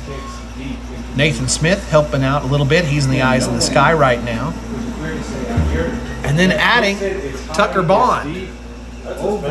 Another kick deep into the end zone. Tyrone hasn't had a single return yet tonight. So, special teams for Tyrone has been completely moot. No, I take that back, honestly. Because of the punt situation, it's been a negative. So, Cardinals have dominated the special teams. Their offense has been the more powerful offense so far with 30 points to only 14 for Tyrone. In tight, only 1 split out for Beret. They're going to bring Aguirre in motion. Oh, penalty. Something happened. Went wrong there. Tyrone's getting called. It'll be a false start. That'll back him up 5 yards. Remember, the 8-man touchback only goes out to the 15. So it's not it's not a halfway to the goal line situation anyway, but that means it's now 1st and 15 from the Tyrone 10. Tyrone have to be careful here. If they're going to try and pass, Cardinals can pin the ears back and come after it. It's a handoff instead. They give it to Favela. Favela's got a gap. Favela's coming down the left side. Boy, that is not what the Cardinals wanted to see. Favela with a great run Tyrone getting exactly what they wanted out of that. A huge chunk play. Now everything changes now for this series. 1:42 left to go before half. Tyrone only has one timeout, but man, Favela changed everything with that long run. Yeah, senior Anthony. 46-yard rush by Favela. He got to the edge and he just put that head down and went to chugging. He's out on the edge now, split off a little bit on the far side away from us. Beret underneath center now. Aguirre behind him. Aguirre loves getting in that 4-point stance. They're going to head to Favela again. Favela, the workhorse for this defense, or sorry, for this offense. He gained a couple of yards. Now that's going to start the clock running. Tyrone's only got one left. They have to be careful about using that timeout now or holding it for a little later. Under 90 seconds left to go in the half. Alex Alvarado's got something going on with his pads. He's got to figure that out quick. But Tyrone's going to move fast here, I assume. Well, they're walking up to it. I'm not sure if they have the ability to go fast if they need to. And it is only the first game of the year for them. Beret and shotgun. He's running option. Pitch out to Favela. There's a flag on the play. It's in the right spot for the Cardinals for a holding call. It's not a horrible thing if you're going to get a penalty, with a minute left. 59.8 seconds left. It is a hold against the Bobcats. I told you, when you run to the edge with this officiating crew, you better be on your game. Any mistake in technique, and they will call you on it. We've already seen several holding calls today. On the running back after the pitch, so second down and long. It was a speed option, but it was too quick. Now, after the penalty last time, Tyrone responded very well. Cardinal defense has to be careful. They're sucking everybody in close. Same formations last time. Favela in motion. This time, Beret keeps it. Beret's caused some problems with this. Oh, man, he's getting close. Cardinals have him tackled at about the 1. Oh, my word, guys. Cardinals are getting beat up over on that left side. Now it's running. Change got set. 35 seconds left. Will Coach Hanna take a timeout here? Try to give the Cardinals some offensive opportunity. Will Tyrone go ahead and run some clock on this? Hand off. They've got him stood up. He's not in. 20 seconds left. Tyrone's going to take a timeout. 20 seconds. We're going to stay with you. You are listening to the Game of the Week on 102.7 The Legend. I'm Mike Campbell, joined by Tyler Parks. We are in beautiful Tyrone, Oklahoma, as the hometown Bobcats are hosting the visiting Turpin. So Tyrone getting what they needed out of this drive. This is going the wrong way for Cardinal fans. Tyrone getting some big chunk plays. Cardinals defense having problems with those outside runs. Tyrone starting in close. They're packing it in. Power football. Double tight ends, sometimes 3 tight ends. What they've been having problems with right now is a couple of tight ends and then bringing a wide receiver in motion who's really a running back and then cutting back either with that running back or with the quarterback. So big run by Favela, big run by Beret, and Tyrone's sitting right at the goal line. Ball's sitting at the 2-yard line. Tyrone is at home playing well as well. Yeah. Well, these guys both. Now, last time that they got to the goal line, they ran 3 plays and got all of them into the end zone. One of them they had to reset, but 3 in a row. So the Cardinals, in that short yardage situation, struggled. We've seen a couple big breaks, but Cardinals really need to get this one figured out. this has been a methodical drive here by Tyrone. They got the tight ends in, Down the field, 1 on each side. 5 yards at a time.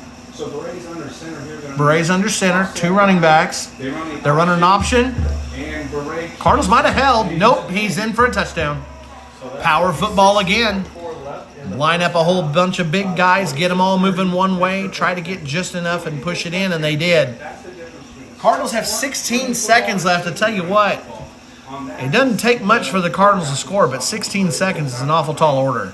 And didn't wait for his fullback to get in front to lead block. Instead, he ends up pushing him. 10 points the difference. 16 seconds left here as we Tyrone lining the up. huddle for the 2-point conversion. Again, almost everybody in tight. They got something funny going on here. Oh, Cardinals might have held. They did. They went to a short yardage play and put Wyatt Johnson receiving the deep snap. Whole idea was to go a little extra power. I'll tell you what, I don't know why they bothered with that. When they've been stretching it a little bit and using cutbacks or just sweeping, it's worked very well. However, I'm not the one calling plays. I'm just the one yammering about it. So it's still a 2-score game. Cardinals have a 10-point lead. They'll get the ball back after half. And Tyrone, if you're a Tyrone fan, you're looking at that 16 seconds, knowing that the Cardinals have a couple of timeouts, and you're thinking, oh no. Cardinals have shown already. They've hit a big play to Huffman twice. One of them got called back on a penalty. They hit a big play to Ireland. They've shown it does not take much for this Cardinal offense to put you in a bad spot and take advantage. A lot of speed for this Cardinals team. These guys all know each other. They grew up down the road from one another. All related, like you said. Now, if you're Tyrone, do you go with that onside kick again? They've been using that for their kickoff so far. Or do you go ahead and try to get some extra yardage, kick that thing deep? You don't have that bragging rights because you are never going to see those kids again unless you happen to go to the same college. Cardinals' return team right now is mostly starters. You got Leonard out there and Alvarado on the far side up front. You got Fowler and Saul Alvarado on this side. Ireland, Huffman, and Mason Nelson out there in that mid-range for receiving. And then back deep is Carson Peters. So it is another squib kick. Nelson's going to fall on it. Dangerous, but the Cardinals were able to retain 15 seconds. Less than 2 seconds run off the clock on it. So it's 15 even right now. Cardinals do have at least 2 timeouts to work with. Or maybe even trying to get a dump pass underneath and make some magic happen. The way they're able to Cardinals with this air raid, there's no telling what Coach Hanna will do here. Honestly, it's not that different from the regular offense. It's just instead of going horizontally, you'll probably look a little more vertically. They're not expecting anything crazy. You could also try But we're in a complete spread formation. Carson Peters. Expect to see a whole lot of yardage attacked on this play. Peters out on the edge to Huffman. Huffman looks for the outside edge. He trips over. Oh, he tripped going around Ryder Ireland.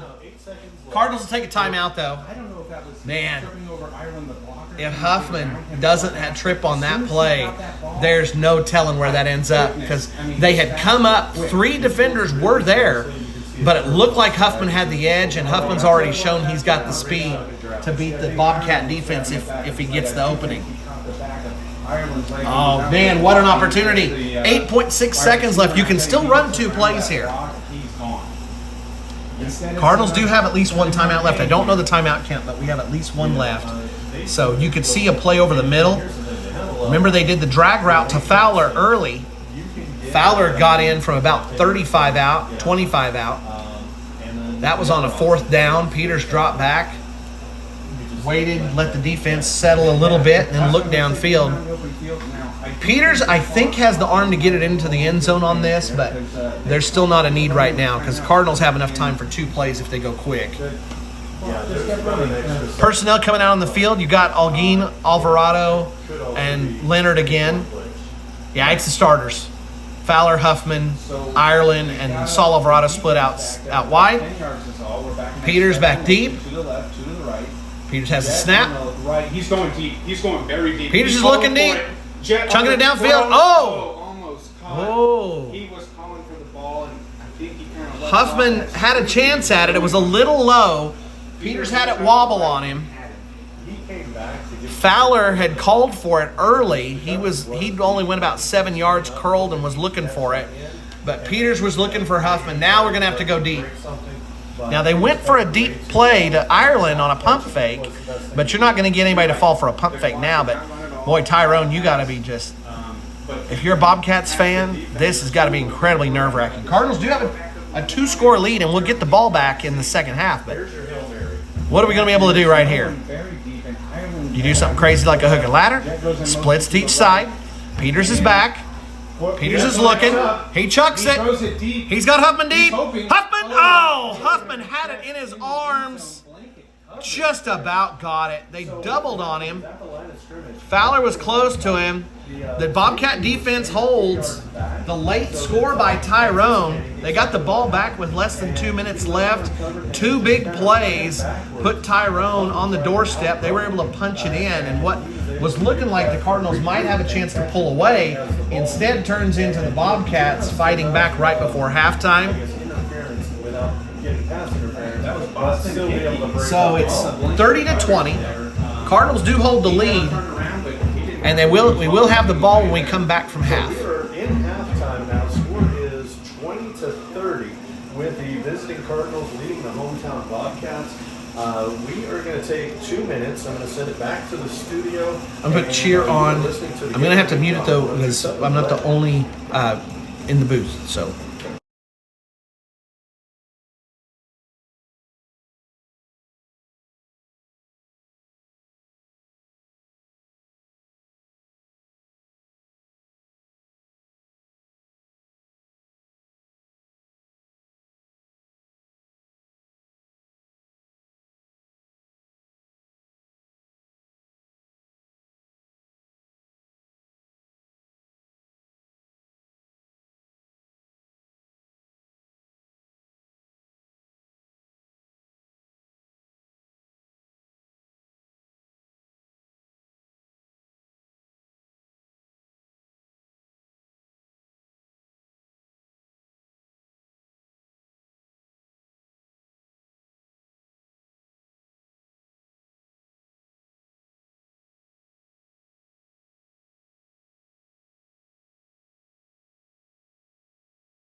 Give you some updates on some games.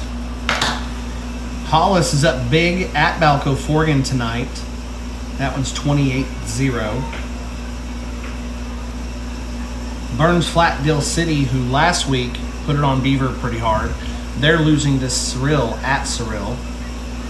Garber, who's starting to look like potentially one of the big rivals or one of the big tough ones that we'll have to face in B1.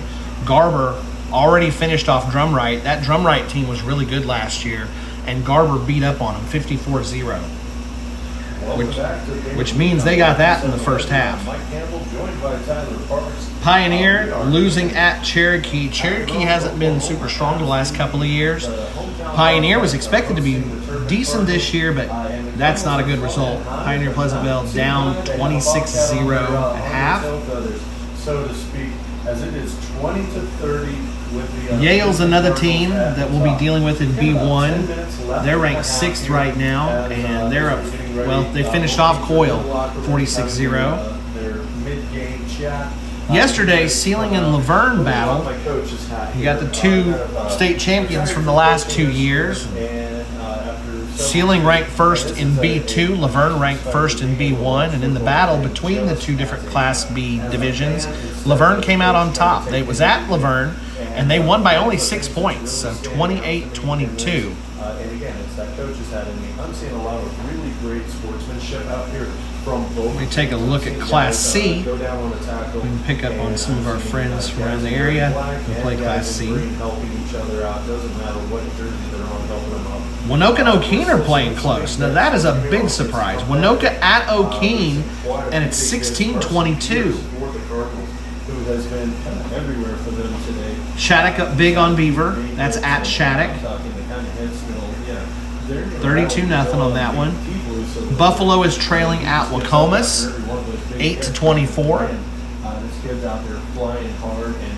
And Timberlake and Ringwood, 38-12. Timberlake up big. Timberlake really good. They'll have a chance at another title. One big run for a touchdown. He's had a couple of really nice plays in the past. So, in case you hadn't heard, divisions changed for the Cardinals, and it's a big shakeup. At some of the higher divisions, where you have the really big schools, they had some small divisions to help make things competitive, or at least attempt to make things competitive. So, like 6A1 and 6A2 were both only 16 teams. Pretty small, pretty small. Well, you had Class A had a whole pile of teams, and B wasn't that big, but A and 2A were very large divisions. Well, OSSAA, in their infinite wisdom, as I always like to say, decided to go ahead and start splitting some things up. What they did was they created 2 Class B divisions and 2 Class A divisions. What that means for Turpin is that we get moved out of the district that we've gotten used to. Shattuck, a normal district opponent. Balco Forgan, a normal district opponent. Beaver had become a normal district opponent for us once they dropped down into 8-man. Laverne. For a while we had Sealing, and then we traded Sealing for Hollis. We just started getting used to playing Hollis, and everything got shaken up. So now, here's the district. We've got Garber, who I already mentioned, is up big. They finished off their game already. Laverne, who beat Sealing last night. So 2 really high-ranked teams. Pioneer, who wasn't doing well tonight, but that's another team that's been strong in the past. Pond Creek Hunter, who for a while owned Class B before Laverne came up and rose up and supplanted them. And then OBA. And OBA has been tremendous the last couple of years. OBA had a tough loss to Savannah. OBA lost 13 seniors. And it's a big reloading year for OBA. Here's one of the other things that I worked up on this. We end up adding a huge amount of travel to the schedule. Here's the mileage for you. We're going to play Garber, it's 172 miles. You want to play Laverne? 79 miles. Playing Pioneer? 155. Pond Creek Hunter? 180. OBA? Around 180. Our average travel time, or average travel distance in our district, either going there or them coming to us, 153 miles. So District 1 is by far the most, whatever word you want to use for it, the teams are further apart than any of the district. For our district, it's 630 miles for the teams to all play against. So for us to play all of our teams. That's almost twice as much as District B2, and it's definitely over twice as much than B3. District 4 is the next closest. It's 415 miles for each team if they go through and add up the mileage between all the other 5 teams in their district. So now in B2, there's a big difference because Boise City somehow moved up into Class B. I don't know what's going on in there in Boise City. I don't know if it's from absorbing keys and gaining some more students, and that bumped their attendance rates. But Boise City moves into Class B for the first time in who knows how long. So with Boise City joining what's now called B5, that's got Shattuck in it. You got not Beaver. You got Shattuck in there, Sealing in there. The travel for B5, get this, 860 miles for one team to go to all of the other schools in that district. By far the most of probably any class that you're going to find in the entire state of Oklahoma.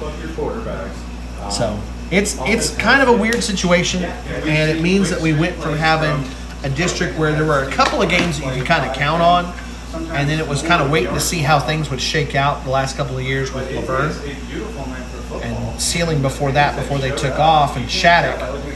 And now we don't face Shattuck at all. We don't have them for a non-conference game. We don't have Sealing at all. We wouldn't even match up with either one of those two teams in the playoffs. We don't have Balco Forgan anymore. We don't have Beaver anymore.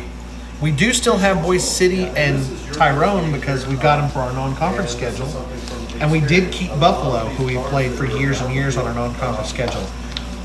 But the other thing was in shaking everything up, it changed things for how people scheduled, and so we ended up losing one game. So we have one less game than we're used to. So we end up with an open date next week. We're not used to having an open game there. And with that, it means that we only have one home game until the middle of October.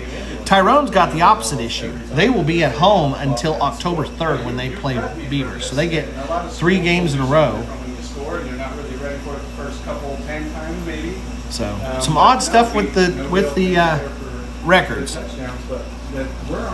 Turpin working towards their 3rd win in a row if they can hold on. So far, Tyrone has not been able to stop us, and we've gotten a couple of stops on Tyrone. One of which, though, go back and look at. I said that might come back to haunt Tyrone. On an early drive, Tyrone got down to a 4th down call. The quarterback's helmet popped off, so he was going to have to leave the field for a play because that's how the rule works. Coach ended up taking a timeout to go ahead and be able to bring him back in. So that blew one of the timeouts that Tyrone might have ended up needing. But the bigger thing was, on that 4th down, Tyrone decided to run a trick play. They brought in a halfback who, that's about the only time we've seen him on offense, in Chico. Pitch it over to Chico. He steps out for a halfback pass, has a man open, but has it a little bit too long and goes off the fingertips of the tight end.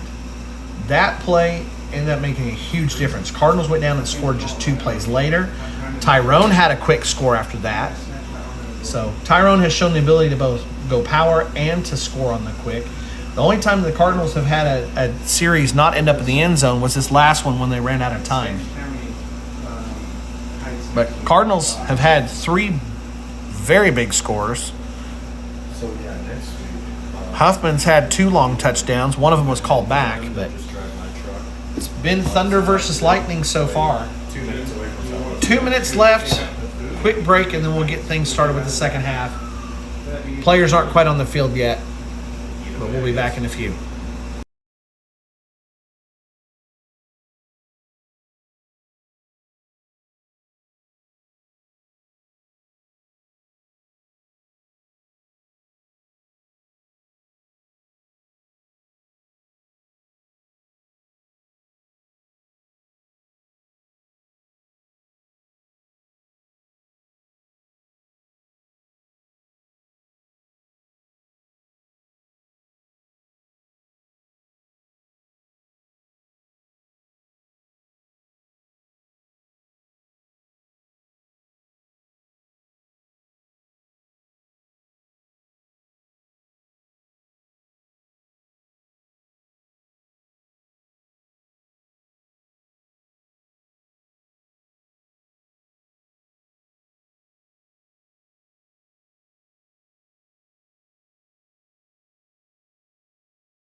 Those All right, getting ready to come back for the second half. I had one other thing I meant to tell you about. I told you Squirtle rankings are the only ones that are out so far. Max Preps doesn't have a ranking yet.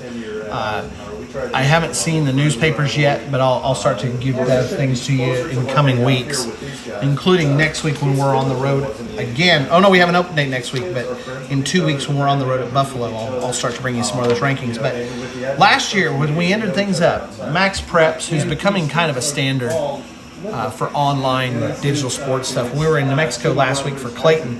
All of the schools in New Mexico are required to use Max Preps. Put their stats on there, put their schedules on there. They're required to even put picture profiles with pictures on them.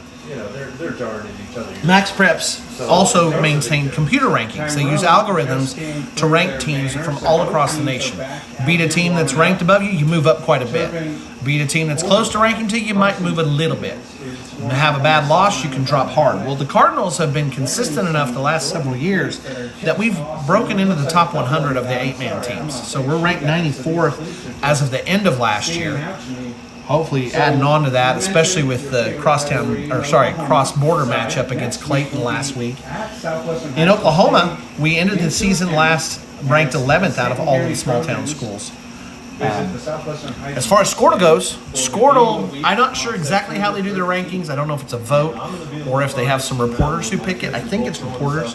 But their current rankings have Laverne and Garber 1, 2. Those are both in our new district, B1. Dewar ranked 3rd, and then Turpin ranked 4th. In the new district and the new setup for B1, everybody's kind of waiting for it to shake out. When we were at Fairview for the softball tournament the last 2 days, I was talking to people from some of the other schools downstate.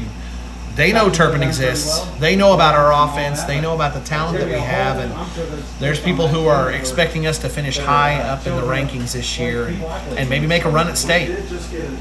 The rest of that top 10, you got Caddo, who's been a powerhouse, Yale, Hollis, which it's interesting to see Hollis up there. Hollis maybe getting the benefit of playing in the tough district last year and surviving it along with having a lot of returning starters. Then Pond Creek Hunter, who's also in our district. OBA, based I think mostly off the strength of their last couple of years and a lot of respect for Coach Kayotte, who went from Laverne over to OBA and helped transform them into a powerhouse when he got there. And then rounding out the top 10's Pioneer. I got to tell you, the way things shake out, I don't expect to see Pioneer and OBA there, and I don't know much about Pond Creek Hunter. But Garber, Laverne, and Turpin, I think are going to be names that people are going to be talking about as this gets going. Oh, we have a flag to start things. There's a delay a game on Tyrone. There are some strict rules about how long you can take to get things going. You can run at most a 20-minute halftime, but then you only get 2 minutes of warm-up time, and Tyrone was too late to get the game going. So they'll get a delay game. Chico's going to kick. It's another squib kick. They go for that onside. Now Peters has it. He's going to pick it up and go for a return. He gets a little bit of a gap, and he's going to get across the 35-yard line. So Chico kicked it a little further than he had on the other kicks. And Peters gives the Cardinals probably their best position of the game coming out of kicks. So one more time, you see the domination. The Cardinals on special teams have pretty well owned this game.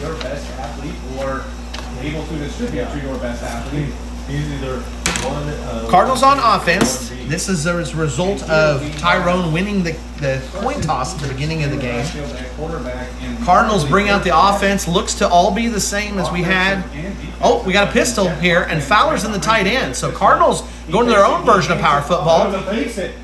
Quarterback keeper by Peters. He opened the game with a 5-yard rush. He's going to get about 6 on this one. So bootleg's the wrong word for it, but they went a quarterback bootleg around the side.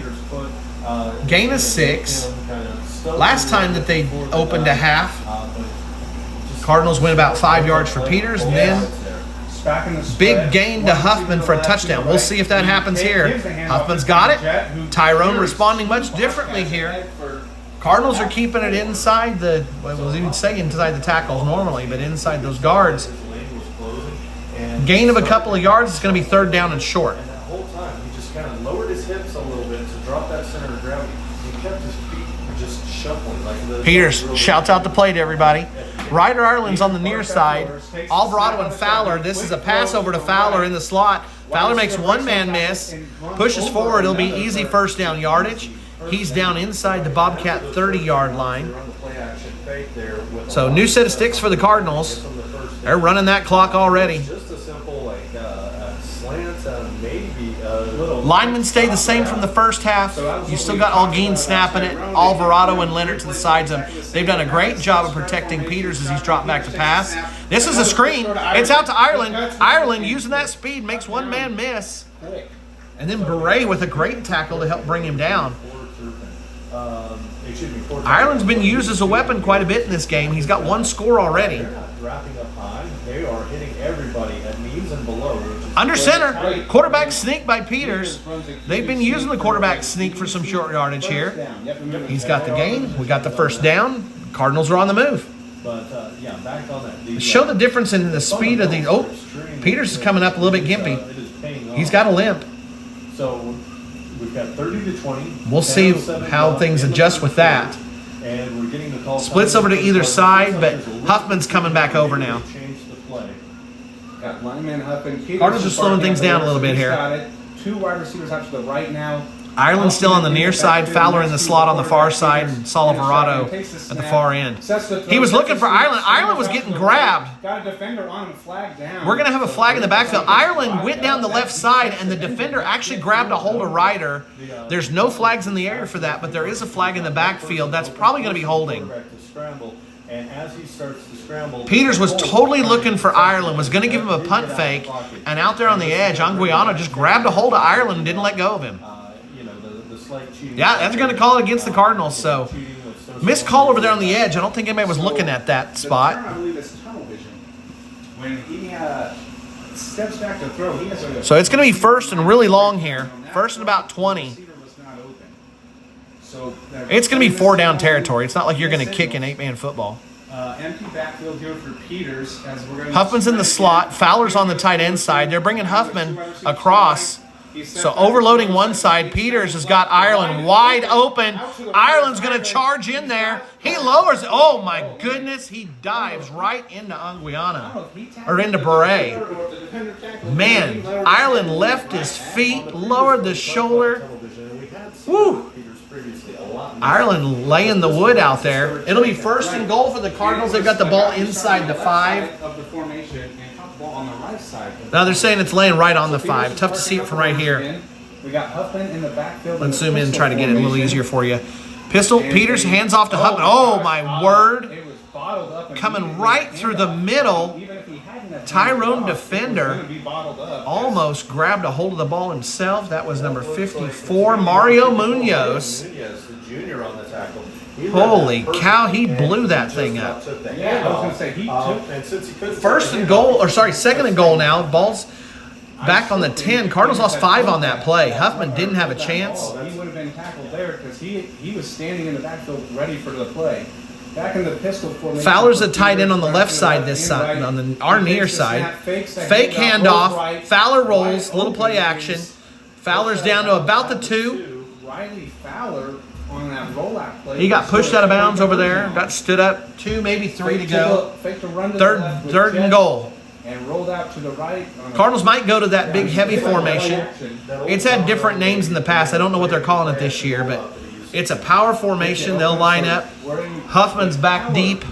He's got 2 up backs. It's almost like the 8-man pistol or the 8-man diamond. I tell you what, great job by the defense. They ran it wit. He was welcome for that challenge. He faced it up. It's 4th down and goal. Cardinals with a big spot here. I tell you what, Tyrone might have regained momentum in this game after the score right before half. They've come out and their defense is playing inspired. Cardinals got a couple of chunk plays to get things started, but things have slowed down. Cardinals are going to have to take a timeout. Yep, they're going to have to call timeout. So this is going to be a timeout charge to the Cardinals. Great job by the Tyrone defense. I tell you what, it's sticking in my craw. Over here on one of the plays where the Cardinals lost yardage, Ireland was looking to release. They were going to pump fake. Peters was looking at him, and Ireland was going to take off downfield. couple of handfuls of jersey. Ireland couldn't get free, and Peters ended up taking pressure in the backfield. And then the Cardinals had to hold to try and keep their quarterback clean. That was a big play in this series. Cardinals are going to come out of this timeout. It'll be 4th and goal. The ball's on the 4. They can go with the short yardage play, but we'll see what they do. They've done some play action. They had been using Peters sometimes on rollouts, but he came up a little bit gimpy after one of those tackles. I'm Mike Campbell. I'm joined by Tyler Parks. Really long time out. They're still talking things over, trying to figure stuff out. And this has become a game. Hosting the Turpin Cardinals. I think a lot of Cardinals fans have looked at the last 2 years when the Cardinals have rolled up over 100 points in 2 games. And man, Tyrone has really stepped up and matched things up. They're defending their home field in a big way. Last 2 years, Cardinals won 45-0 and then 62-12. But Tyrone, A little confusion led to a timeout for the Turpin. Tyrone's back out there on defense. Shotgun with Peters. Peters is in the backfield. He takes the shotgun snap. It's out to Huffman. Oh, halfback pass. They had a wide open Riley Fowler in the end zone. Or is that Alvarado? It's Alvarado. Saul Alvarado. Balls. That was a great play call. Great job. Huffman has it. Man, that defense has to keep all eyes on Huffman. That's why the call worked so well. Huffman rolls out to the side. Looks like everything's got him. They're stringing the play out. They're making sure Huffman can't come in. And then Huffman with a little jump pass right over the top. Alvarado wide open toward the back of the end zone. Huffman's looking for another pass. Looking over the edge. And he's unable to find Fowler. I guess they tried to run that fake run and pass again with the halfback. So they went into the short yardage power formation. They were looking for Fowler, but Tyrone responded. Cardinals missed the conversion. Both teams have struggled with conversions. You're right. Let's get your Cardinal cheerleaders. Kind of pass it again. Coach is going to have a conversation with him. You can't do that, son. That leads to interceptions, and in this case, it led to a deflection. Really nice deflection because it should have. If he plants his feet and throws that touchdown, very cheap 2-point conversion. Right. But because he threw it off his back feet, it was a little bit of a lob, which gave the safety enough time to get over and smack it. Yeah, I was going to say he was open when he started his motion to throw, but the defender was able to cover when you have just. Cardinals will be kicking off again. It's still a 2-score game. Week 1 game, we're seeing a lot of really. But where the Cardinals had 2 scores and could have made it 3 with that conversion, instead, Tyrone with a big play after the touchdown to hold on the conversion. Tyrone's defense, by far the best that we've seen them. They had stopped the Cardinals right before half with the benefit of the clock. They just about stopped the Cardinals on that one, but a great play call on a 4th down for the 2nd time for the Cardinals. Twice they've gotten to 4th down, and it's been a good play call that's led to the score. Whereas a 0 in the loss column for both teams here as Jet Huffman tees up the ball. Bobcats defense has been a really great story in this game, and honestly not one that we knew to expect. Here's Huffman. He's kicked every one of the kicks into the end zone. Now it is 9 yards deep into the end zone. It is a classic 8-man field, so it's only the 80-yard field, so that does make it a little easier to get it all the way in the end zone. But can't do. Senior 1,000-yard rusher, 1,000-yard receiver from a year ago, and looks to be on pace for another fantastic season.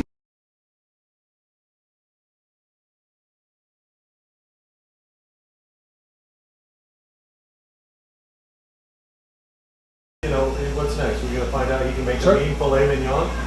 Turpin takes a run up the middle by Tyrone. Tyrone runs up the middle for about 9. As we're getting this invaluable information here, Jet Huffman, a BJ's player from a year ago, liberal fans will like that, former teammate of who we were just discussing, and Brooks Kappelman. So Tyrone comes out with a shotgun. Beret is back in the shotgun. Are they going to run with the pass? They've been doing a lot of motion, but they didn't. This time it'll be a quarterback keeper. They've been running toward the Tyrone sideline over and over and over again. They've been finding lots of success with it. So, Beret is down. Might be cramps, but Hopefully the young man will be okay.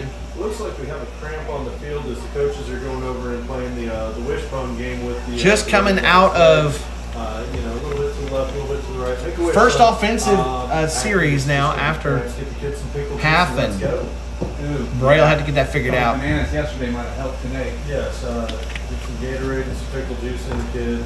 We got 6:50 left here. They didn't run any in the motion third that time. quarter. They've been using motion quite a bit. To 20 after a quick Turpin touchdown. So, yeah, this doesn't look to be, you know, for the parents and grandparents listening at home, it doesn't look to be anything drastic. It's just, I mean, looking Totally looks to be like every single cramp I ever worked on as a coach.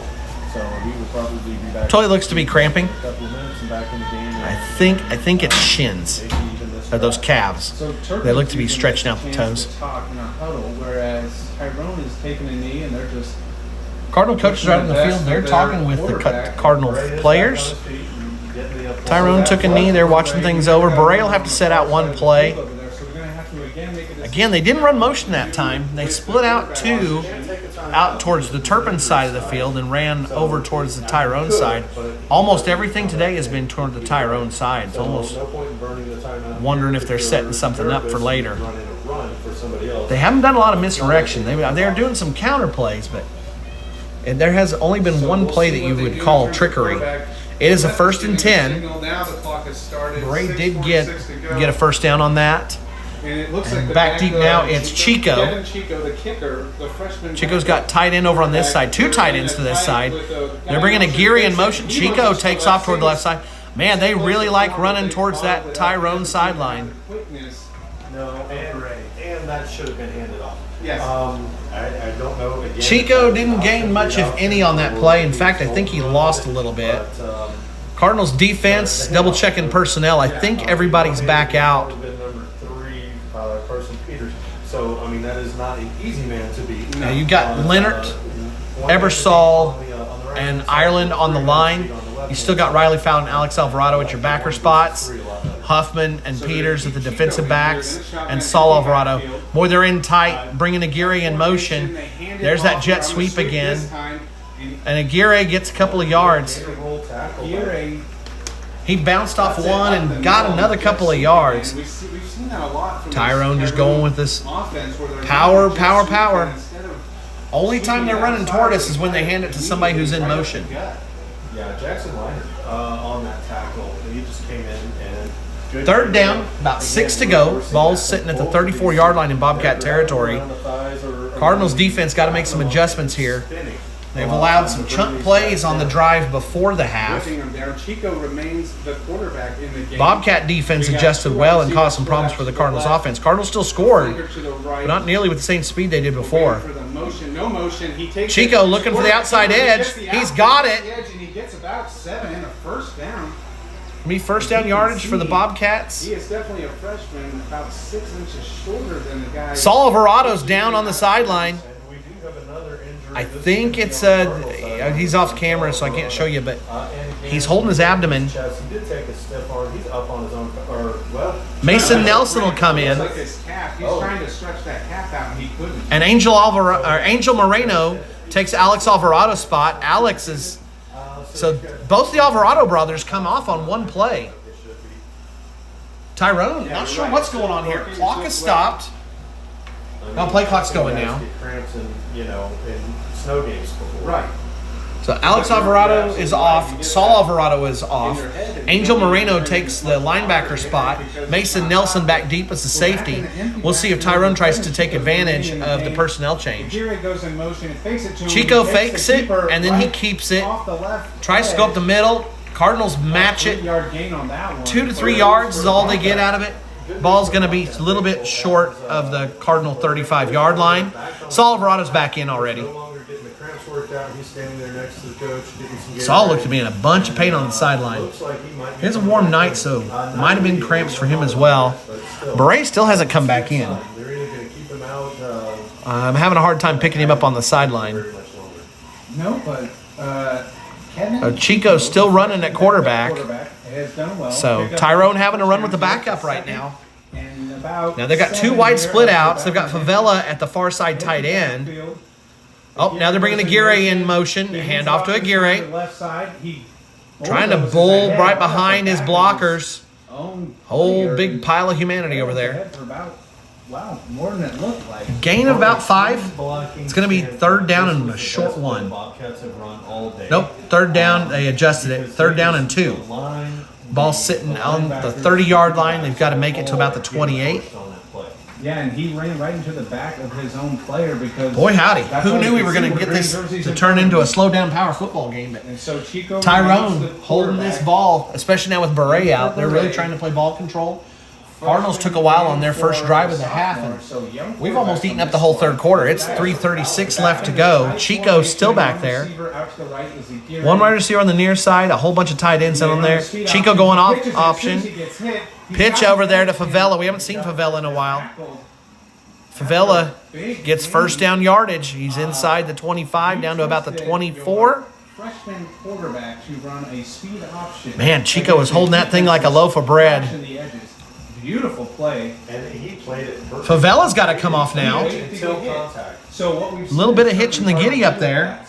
Coming in is Anguiano and turning into a game of attrition here. A lot of players stepping off with limps and cramps. These two teams know each other and play each other hard. Just made his way to the sideline. And the bumps and bruises are starting to add up a little bit. Chico, back deep, he's got everybody split out wide. Hand off to Aguirre. They ran that on the goal line earlier, and it worked out great. And so they did it again, bringing Aguirre in motion after spreading out the Cardinal offense. That looks a little bit more like what we'd see from the Cardinals. Sweat out to the outside rather than running right up the Anguiano's back in. So ball on the 19, second and about Still looking 5. over on the edge to try and find We've got 2:24. Beret. Favela looks to be down on the side, and he's on his back on the grass over there. Doesn't seem to be okay. So they break the huddle.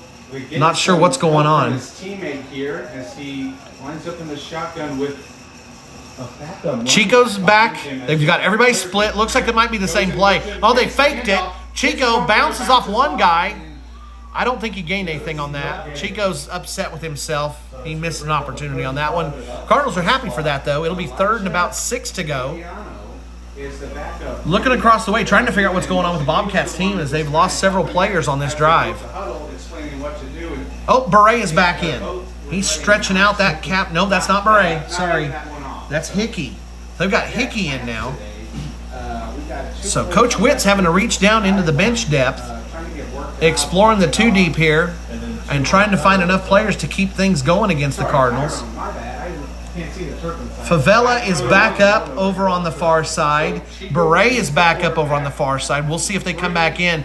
Chico's over there, and we're going to get a timeout by Tyrone. They might be bringing in some of those guys. Now we got another Ryland Hickey limping off the field, number 10 for Tyrone. I don't think that's why they For the Cardinals, both Alvarado brothers have come out. Saul came back in. Peters was limping from the offensive series before this. So that's a lot of coaches will tell you by the end of the season you're always playing hurt, but not sure if you'd expect it when you're Tyrone in your first game of the year. But warm night, been a lot of hot summer practices leading into hot fall practices, and if they're not careful and hydrating well, get a little bit depleted in those electrolytes, and all of a sudden you got problems. Another player down over there stretching with cramps. That might be Beret again. Welcome back to Tyrone. Nope, that's Hickey. So Hickey had just come in from the bench, trying to help out, and he's already down with cramps. Hosting the Turpin Cardinals in what has turned out to be a wonderful Here's your science football teacher game this little Friday blip of the day. A lot of times people will think that it's just the potassium. If it was just potassium, sure. You can load up on pickles, you can load up on bananas. But there's 4 different electrolytes that you could be low on that could cause you problems. So Well, Tyrone hurries up. feel free to hit all of those electrolytes. Oh, with flags are down all over the place. They're going a big run. They loaded up Wyatt Johnson. He was rumbling and stumbling around the edge, but man, the referees saw a bunch of stuff on that play that they didn't like. When the ball was snapped, they hurried. Ooh. We weren't ready. at least 3 different flags down. Dirty laundry all over the field. This thing's coming back. It's against the Bobcats. I think it's a false start. And now, back up. Man, it was like fireworks. Here goes one. Here goes another. Here's another one. Cardinals will take it. That was a 3rd down and short, and all of a sudden it becomes a 3rd down long. It'll be 3rd and 9. Ball sitting. What about the 24-yard line? Running back, all out. Let's see who's still in. All out with cramps right now as Alex Alvarado has not come back. Timeout, came out and tried to. Fowler's got some serious tape going on his arm, though. None of the left side was set. They hurried up Nelson has come back out, Looks like they're gonna- and Saul Alvarado's back in his normal spot. Wyatt Johnson runs up to the Chico, line. the backup quarterback, is back deep, ready for the snap. He's there. Oh, they're looking for a pass over the middle. Oh, Saul Alvarado's got it. He jumped the route. He's got it. By Saul Alvarado and Saul was looking for that. I tell you what, the danger of passing against a team like the Cardinals, who face off against one of the best passing offenses every week in practice, multiple days a week. I mean, imagine facing off on the other side of the ball from Carson Peters, one of the most accurate passers, not just in Cardinal history, but in all of the state of Oklahoma. I tell you what, when you're practicing with that kind of standard, again, when you're playing defense against that kind of offense, when you go against somebody who's a backup quarterback for the other team, who's in a bad situation, trying to make a play, it gets a whole lot easier to read those eyes and jump that play. All credit to Saul Alvarado. The Cardinals' defense was not fooled on that. To the quarterback, We have a timeout. Carson here.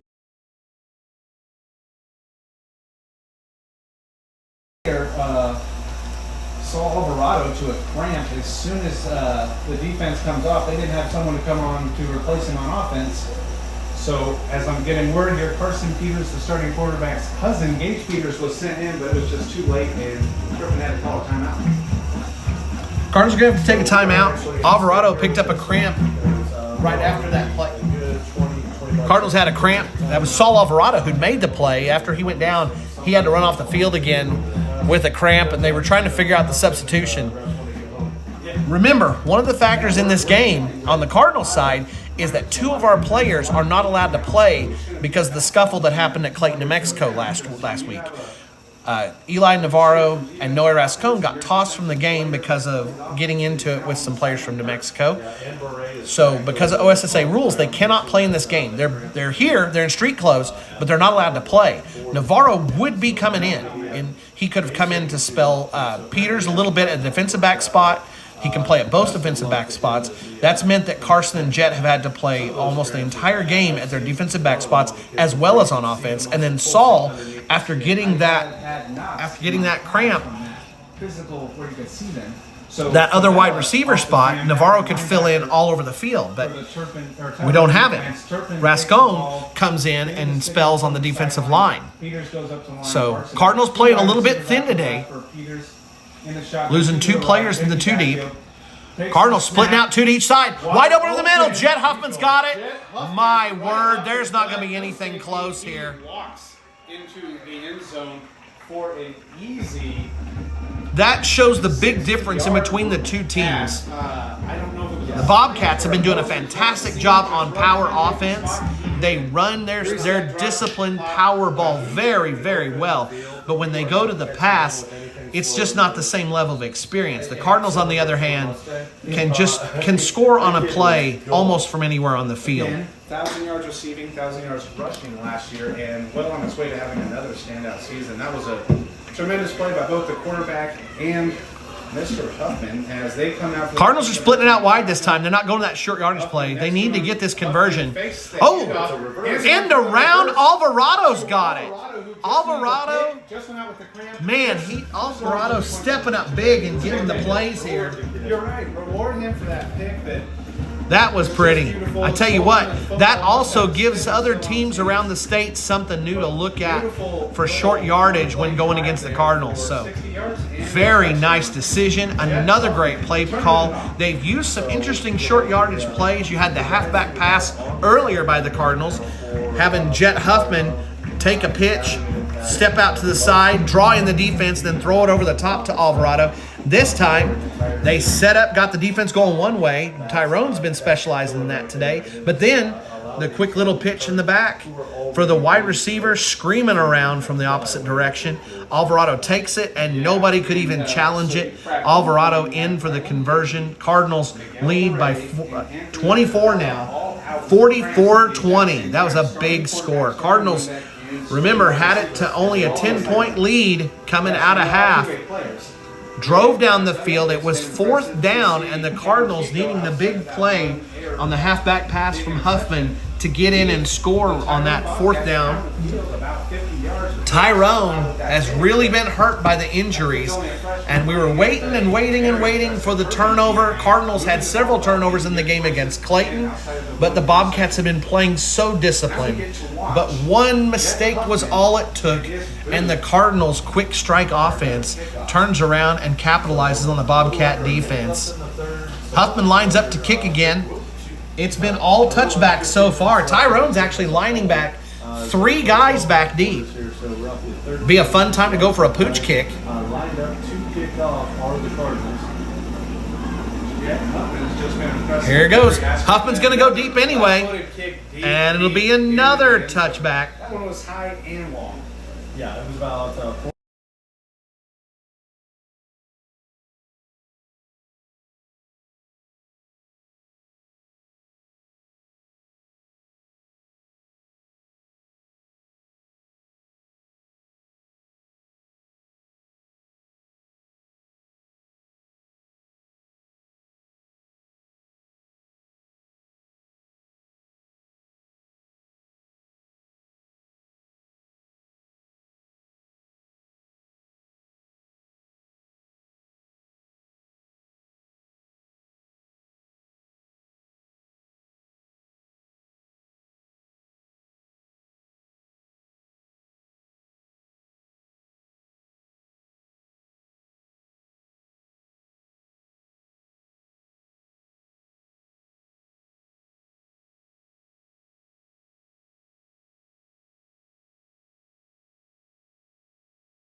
We're just getting ready to start the 4th. 24-point difference.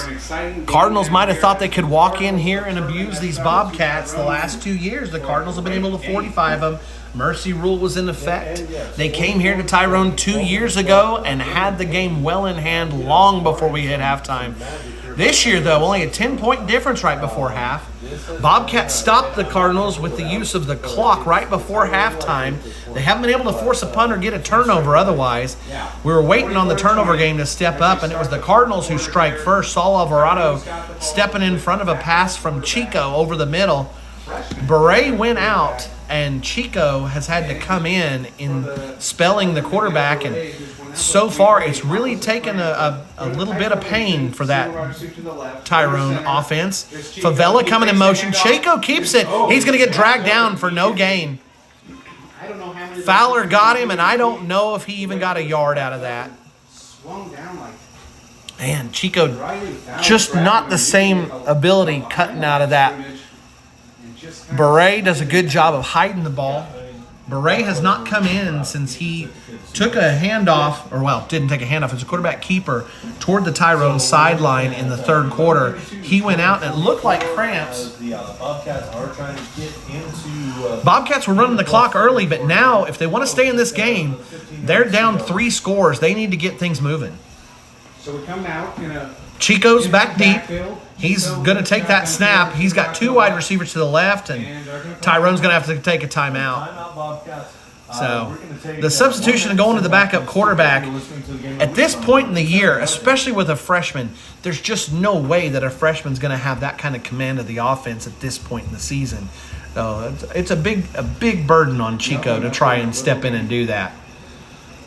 Cardinals have a similar situation. They've got a freshman quarterback as their backup in Gage Peters. Gage, with the air raid offense, the air raid's enough of a puzzle that might be able to cause problems for a defense if Gage had to step in. We haven't had to see it yet, him stepping in for Carson. Cardinals with a 24-point difference. We may not see too much of the second team coming in this game. But if we get a couple more turnovers, you know how fast things can turn on a dime in 8-man football. We'll see what happens. This is Tyrone's timeout. They've had to use quite a few of them to talk things over. Beret, by the way, is over on the other side, and he's up. But he's over with one of the coaches, and he doesn't have his helmet anymore. It might have been he might have got his bell rung. It's like 3rd and 13. But it's nice to see that Beret's up. Ambulance. We didn't have to have an ambulance ride or anything like that.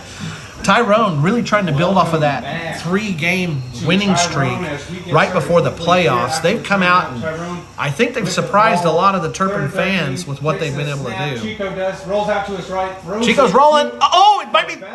My word, Cardinals just about get another one. Bounced off of about 3 players before it looked like it was. I tell you what, anytime Tyrone throws it now, in the first half they were finding some openings to get behind the Cardinals defense. Cardinals have adjusted, and with Tyrone down by 24, trying to throw against this Cardinals defense, I just don't know if they can pull it off. It's going to be 4th and long. They're going to have to punt. Guess who's back deep? It'll be Jet. Clean snap, clean punt. Here's the punt. There's some room. Jet's going to go ahead and let it bounce. Wow, what a great roll on that punt. Favela has been a workhorse for the Bobcats, and he got a fantastic punt there. Once it hit, it rolled an extra 10 yards. Rolls down to about the 15-yard line. So Cardinals are going to have giving Turpin a really long field to work with. However, with this kind of offense, that might just mean more yards to add to the stats. Bobcats have only stopped the Cardinals once, and that was because they ran out of time, only having 16 seconds to work with for a drive right before halftime. Even for this Cardinal quick strike offense, that was not enough. Cardinals have several long touchdowns today. Turpin comes out in the spread. It's all the first team out there. Alvarado here on the near side. They run a option to the right. Ireland's on the far side. Huffman's got it. He's through. Here we go. The 30, the 20, he's on. Huffman's going to be easily in for another touchdown. As Aguiano was coming up behind him, it looked like he might be. Jet got that pitch and took off. Not catching. I don't think he was going to catch it.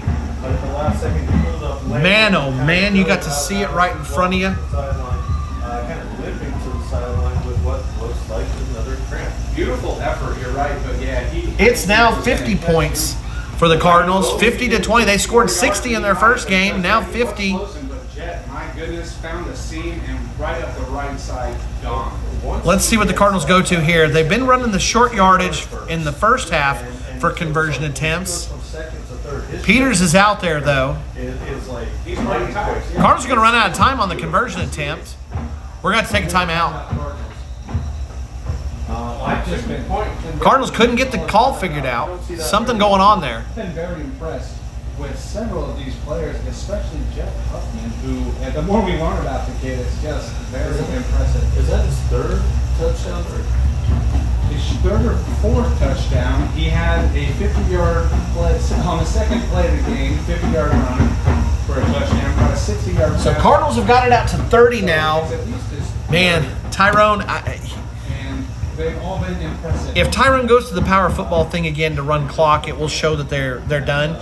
And with the amount of cramps they've had with their starting quarterback down, 30 points, it's still, you're in a respectable range where you can go ahead and wave the white flag and go ahead and put in the backups. I can't speak for coaches. I'm not one myself, but I would imagine the Cardinals would respond and go ahead and show and allow the Bobcats some dignity. We got no problem with these guys. It's a rivalry in name, but there's no animosity between the two teams. I know the guys sometimes get to talking a little bit, but And this is an old expression. but Bobcats are stuck here. What they were running on offense, they came in, they were ready for it, but several players down with cramps later, and now they're in a tough spot. Guys who don't have much speed. If they go back that passing game, there's a really good chance Cardinals will track it down and get some more turnovers. Cardinals are going to spread the field. And the most you can do is help them get a little bit better. Turpin comes out in the pistol for the two-point conversion. Peters has Fowler behind him. Fowler into the backfield. Peters has got an opening. He's in for the conversion, so another 2 points. I think the issue with the last play was they pulled Huffman out, and it was figuring out the substitution, what they were going to do. So, He decided to cut it up and make it quick to 52. so 20. 52-20. Cardinals up by 32. Game's well in hand. So it's no longer an issue of whether or not the Cardinals will win. Now it's just a matter of winning with some grace, losing with dignity, getting through this thing and making sure nobody else gets hurt, and then start preparing. Cardinals have an open week next week, but the Bobcats will be turning right back around, and they'll be hosting Boise City here. Boise City no longer in Class C. Boise City and Tyrone had a lot of good games against each other while they were both Class C and in the same district. However, times have changed in Oklahoma, and Boise City moves up into Division B2, and then, surprise, Beaver dropping down from B to C, so now Tyrone and Beaver are district mates. That's literally never happened. So, Beaver had always been one of the biggest schools in the Panhandle, and things have changed. Limping around the sidelines without a helmet, still drinking Gatorade. Yeah, Huffman's lining up to kick. So far, he's got a perfect string of touchbacks in this game. They're leaving a huge amount of field open in that kick return unit. And we'll see, do the Cardinals do anything tricky here and go for a pooch kick? Maybe try to make some moves to end this game early? Nope, Huffman's just gonna pound it again. It lands in the end zone. Aguirre hasn't been able to have a single return today. They did have a kid here named Hernandez a few years ago that could hit vehicles on his kickoffs. That's fun. I tell you, I don't know if we're going to see Cardinal defense. than what we've seen tonight in Jet Huffman. I can't They're say all nothing back out there. It's all still the first team. Nope, I take that back. Alex Alvarado, who came off So Chico comes back a little bit earlier in the third quarter, has still not come back out. Angel Moreno's in his spot on defense at the linebacker. Hands it off, and he's Hand off to got a Aguirre. spot. And we got Aguirre's down, and here comes the laundry. They're throwing it over there towards Favela. As Might be a Aguirre hold. I don't know if he was waiting for the blocks to set up that were already set up, but he wasn't really going full speed when he tried to catch that corner. Not sure if he got too much on that play anyway, It looks like we're going to have holding right but in front of him. it's going to go against the Bobcats. That'll march them back 10. right now. You're already trailing. The last thing you Tough spot here. Boy, now they're back in the shadow of their own end zone. This Cardinal defense is just getting tuned up and starting to pin their ears back. You've got a backup quarterback in there and a freshman to boot, so you couldn't have much less experience.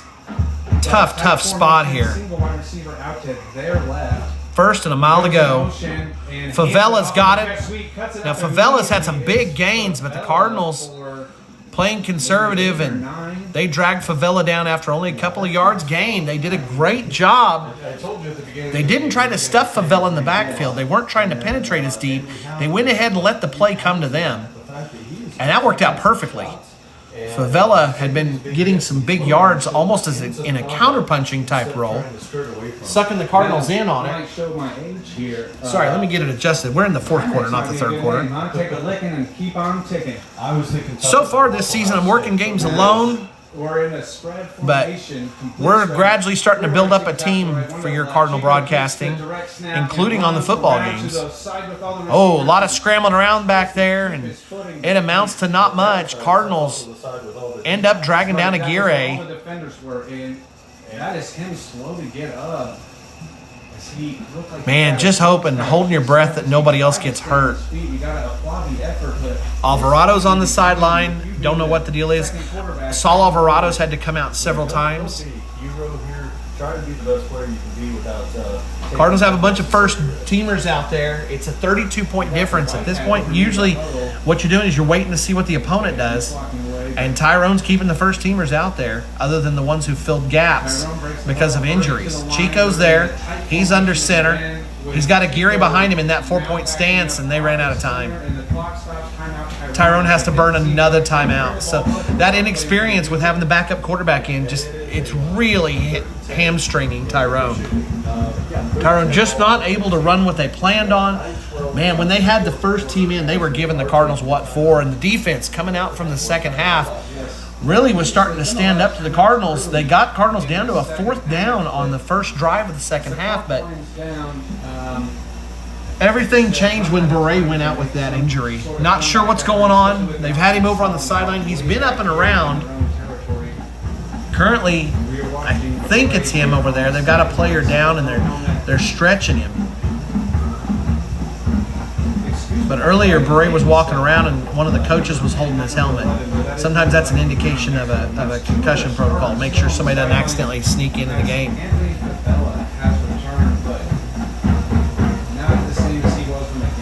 So Favela was limping around. Hickey's been limping around. Beret has not come back in. But he's still in pads, and just now they're stretching him, giving him hip stretches. So all right, tight formation again. I don't know. I don't think we'll see Beret again, but who knows? Chico's under center. Oh, bobbles the ball. Aguirre picks it up, but the Cardinals are in the backfield and joining him. So that was 3rd and long. Now it becomes 4th and long. So Tyrone's going to have to punt. Drop the ball. They run into each other. Heads up play by the fullback to get down and pick up the ball, but at that Boston Hickey's going to come in. I don't know if we've seen him before.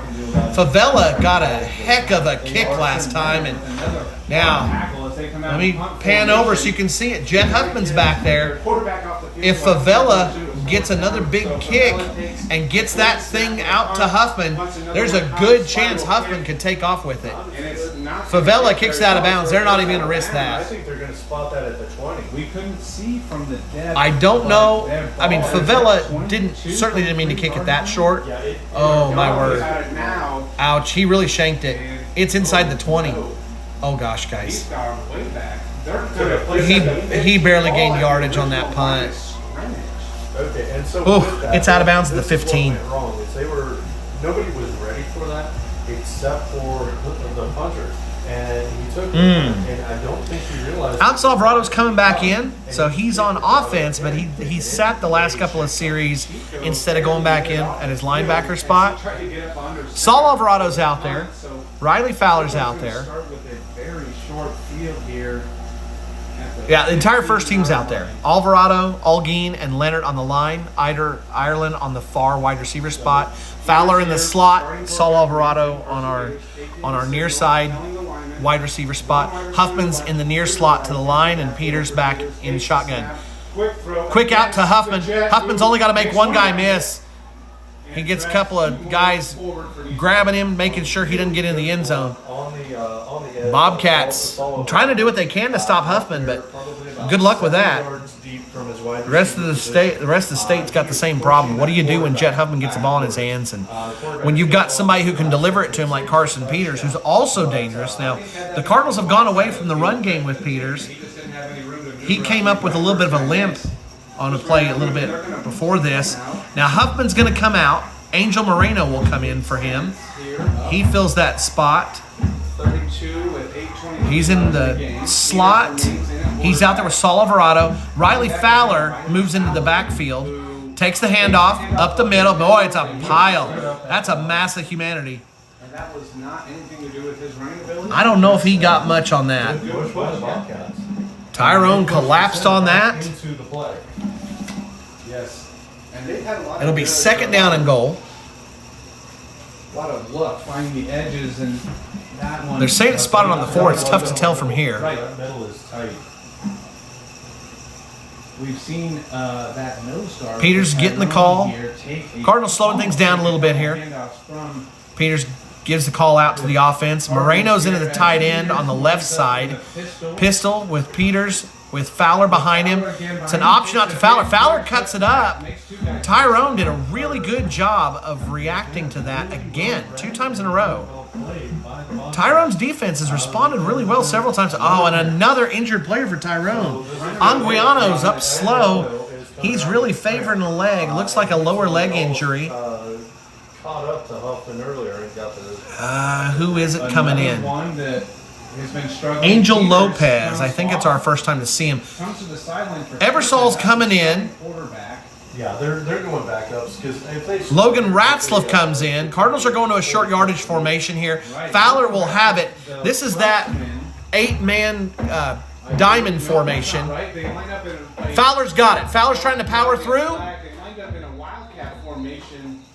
It is not a touchdown, and there is a flag in the backfield. Where they haven't had any luck, and I have to credit Brenner Witt for most of that. Cardinals have an issue on that one. The penalty will be against them. Tyrone is going to march them back 5, and they'll try again. And that's what happens when you start making a lot of moves, a lot of bringing out the starters, bringing them in, without taking a timeout or anything, just trying to hustle them out, hustle them back in.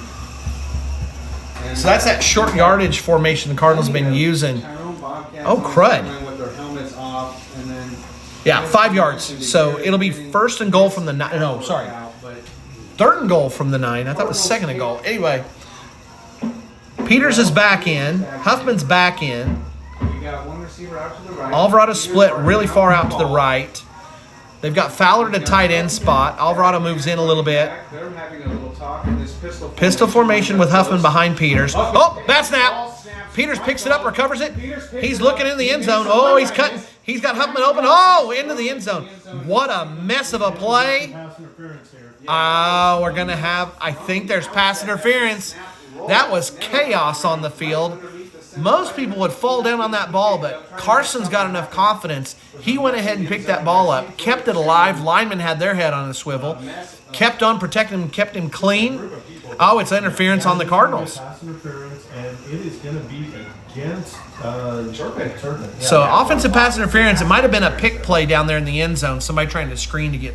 I do not know who was throwing it at. Ireland was in the area. What a mess. What a mess. Cardinals going backwards here on this. Cardinals have a 32-point lead and only 6 minutes left, so they got the game in hand, but just trying to finish things off here. And this ball's going to be back at the 23-yard line. It is third and goal, but the ball's at the 23. I tell you what, honestly, this probably helps the Cardinals a little bit. Tyrone's got to guard a huge amount of field, and with the Cardinals' speed, that's not going to be any fun to try to do. Peters is in, Fowler to the side of him, Huffman's in the slot. Peters is going to roll out. Peters cuts back. Peters fighting. He's in for a touchdown. I told you it was going to be tough. Really tough thing for Tyrone to have to guard that much field. They knew the Cardinals were going to look for a 23-yard play with it being third and goal from the 23. And so Peters so dangerous. third and goal from the 20. Defense was keying on Jet. They'd rolled him through the middle and had Fowler back. 2004 Michael. It wasn't any sort of trick play. It was just good luck trying to hold on to it and keeping Peters bottled up. So now the conversion, with the Cardinals adding another 6. 58-20. Huffman's back beside Peters for the shotgun. Peters is looking out in the edge. Oh, it's intercepted, but a flag in the backfield. He looked and almost went for a no-look pass to Huffman. And Bobcats are going to take the kickoff. But a linebacker steps in front of it, makes the interception. So that conversion is no good. Cardinals will stick it at 58-20. Cardinals, one of the things that comes out of this that the Cardinals will have something to work on is working against the power running game. This won't be the last time we see that this year, especially with this new district that we're moving into. But the other one is working on the conversions. Cardinals have left a lot of points on the board with some of these conversions that we didn't get. 38-point game. With the conversions, the Cardinals would have won by now. But defense will come back out on the field. 6 minutes left. Tyrone really struggling to move the ball now. They really need to start passing it, but the problem is if you pass it, good luck with that. You're trying to reach into the hand of that angry alligator, and the Cardinals have already shown they can snap down on top of that. Set the score at 58-20. Bobcats behind the 8 ball here. You got a freshman quarterback who doesn't have a whole lot of experience. You've got an offense that's geared for the power run, and now you have to try and score a bunch. We'll see if Coach Witt goes ahead and goes to the second teamers. I think there's a really good chance now, with it being 38 points and only 6 minutes left, that's exactly what will happen. But finally starting to show a little bit of wear and tear. Yes, they've been trailing for the entire game, but you couldn't tell until right about. Huffman's got it. He'll get ready to kick. Let me see if I can name off all of the kick team here real quick before that kick sells. Mason Nelson, Saul Alvarado, Jackson Leonard, Logan Ratzliff, Angel Moreno, and Riley Fowler joining Jet Huffman. I think I got it. Oh, and Gage Peters was out there too. So credit to that kickoff team. In previous years, they've had nicknames like the Hit Squad, but I don't know if they've got anything going like that this year. Under backup quarterback Kevin Chico. Mason Nelson's going to be in. Gage Peters will be in. So that's probably the night for Carson and Jet. They're over here on the sideline celebrating. Angel Moreno is in for Riley Fowler. Logan Ebersol is in on the line for Ryan Algeen. Ireland's still out there. Leonard's still out there. And Saul Alvarado's still in the back. Gosh, Tyrone's trying to figure out what to do. Favela's deep. Oh, illegal shift. False start. Oh, no, a delay of game. Oh, no, it's delay of game. They were trying to figure out how to get Hickey in spot. He'd just come into the game, and first game of the year, the guys they don't have enough snaps yet. Some of these guys out there are freshmen, and some of them just might not have the playing time to match up with this. It's 1st and 15 now, and Tyrone's in a pretty deep hole. Right. Favela's really deep. Chico's not out there now. So looks like they might just go ahead and just run the ball and get that clock moving. Favela, looks like he picked up the. He gained some yardage. Cardinals defense meets him in the officials thankfully go ahead and give a quick whistle on forward motion. Gain of about 4. Got no problem with that. This game's done, but we sure don't want to see any of our neighbors from across the county line getting injured in this game. I think it's Aguirre. Aguirre gets an opening. Aguirre in front of his sideline. He'll get shoved out of bounds by Saul Alvarado. The speedster for Turpin. At the 29. That'll be good for first down yardage. He did go out of bounds. And that was a design quarterback run. Aguirre did a good job on that one. No look to hand off. Aguirre got the ball quite a bit in the first half, but as options started to run out, he's seen the ball a little bit less. Favela's back deep, so They're in Now they're in that same it's the formation. exact same formation as what I was calling the 8-man diamond. Favela's got it this time. Ireland's got him wrapped up. Alvarado's there. Man, Favela just doesn't go down easy. But he does finally go down. It's a gain of about 2 yards. Ireland got it stopped, got him held up, and a couple more Cardinals came in to help complete the play. Second down long, and the clocks are running. 5:08 left now. Left defensive end spot has done well at. Aguirre now steps into Favela's spot, so it looks like they're just running short yardage. Wildcat. Just take it, go simple, get a whole bunch of blockers in front, and keep the yard. Just gain some yards and keep those chains moving. Aguirre gains about 6. It'll make it 3rd and short. So, if nothing else, this gives Tyrone a good chance to work on that short yardage type formation. Come out since they took possession of the ball.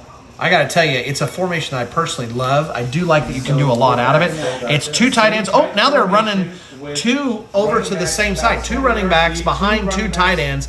Big time power formation. They ran this on the goal line in the first half. Favela's got it. Favela, he takes it to the right. Favela's down.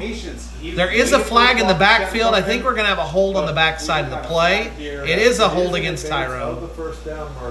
I told you, these officials, your technique has to be perfect on those edges. Coach barking. Yeah, he's losing his cool out here. Up 38 and still coaching. So I'm like there isn't a tomorrow. Going to march it back.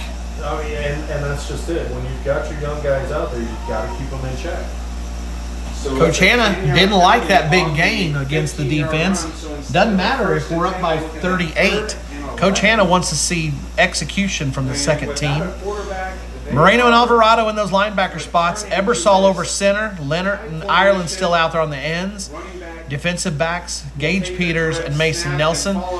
Big time, heavy on the formation again, but I tell you what, Hanna got to chewing on the defense, and Angel Moreno ends up in the backfield and causes a loss on the play. Tackle for loss. Maybe a half a yard, so it'll bring up 4th and Good job by the defense helping free him up and giving him the gap, and Angel shoots through, makes the tackle, and that might make it tough for Tyrone. It's going to be 4th and long.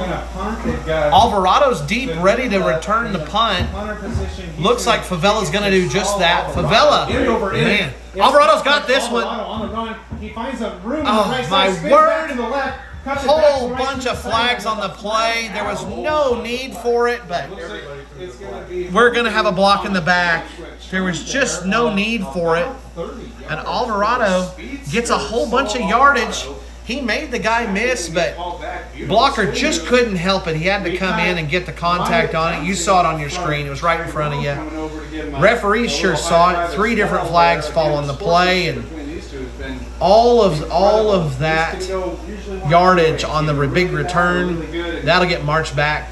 Mr. Wyatt Johnson has been Little over 3 minutes left to go in the game, and the Cardinal offense will have to start quite a bit further back. They'll be at about the 20-yard line after that. From the spot of the foul. Can't blame them. You don't. I mean, that was the first punt return Cardinals were going to get to run, and just a little bit too anxious.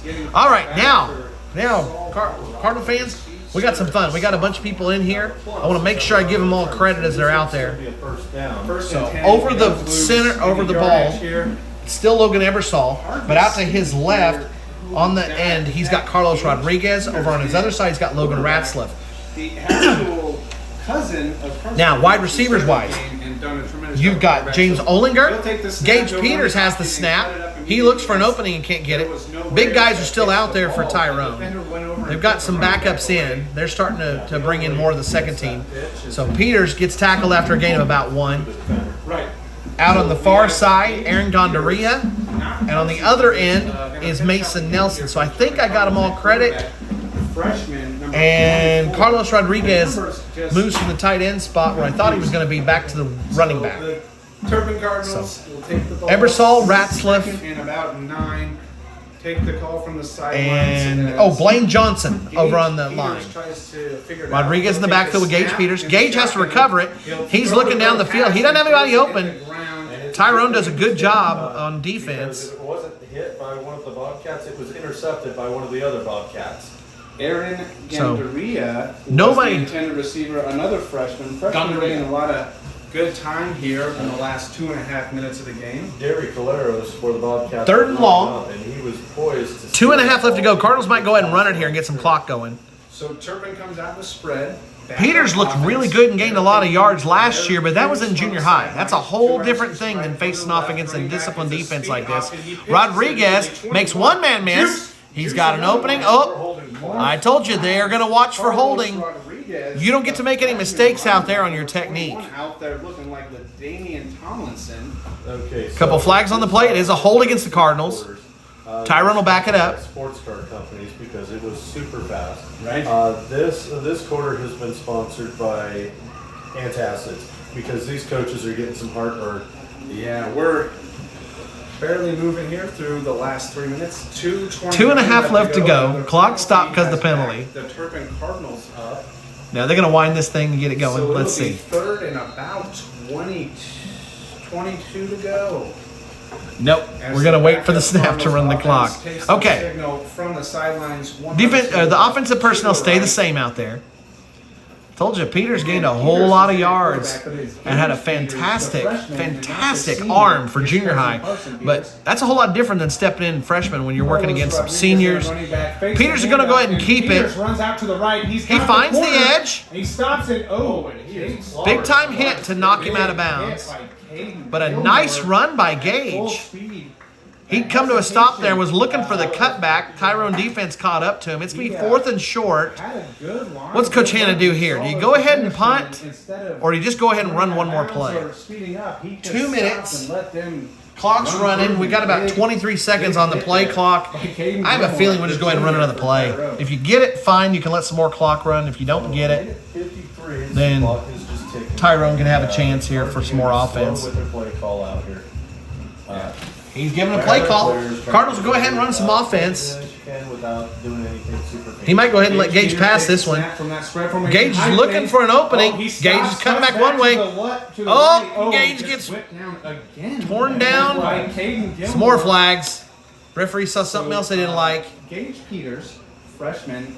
I think this is going to be an unnecessary roughness. I for think slamming the him horse down. collar, the Uh-oh. way he whipped him down like that. I Now, think that's going to be Gage on the Peters defense. has had some opportunities. If so, And he yep, just they're doesn't looking get back over to that Coach Hanna. little spook. They didn't like how they threw down the front. Oh, nope, that's against the Cardinals.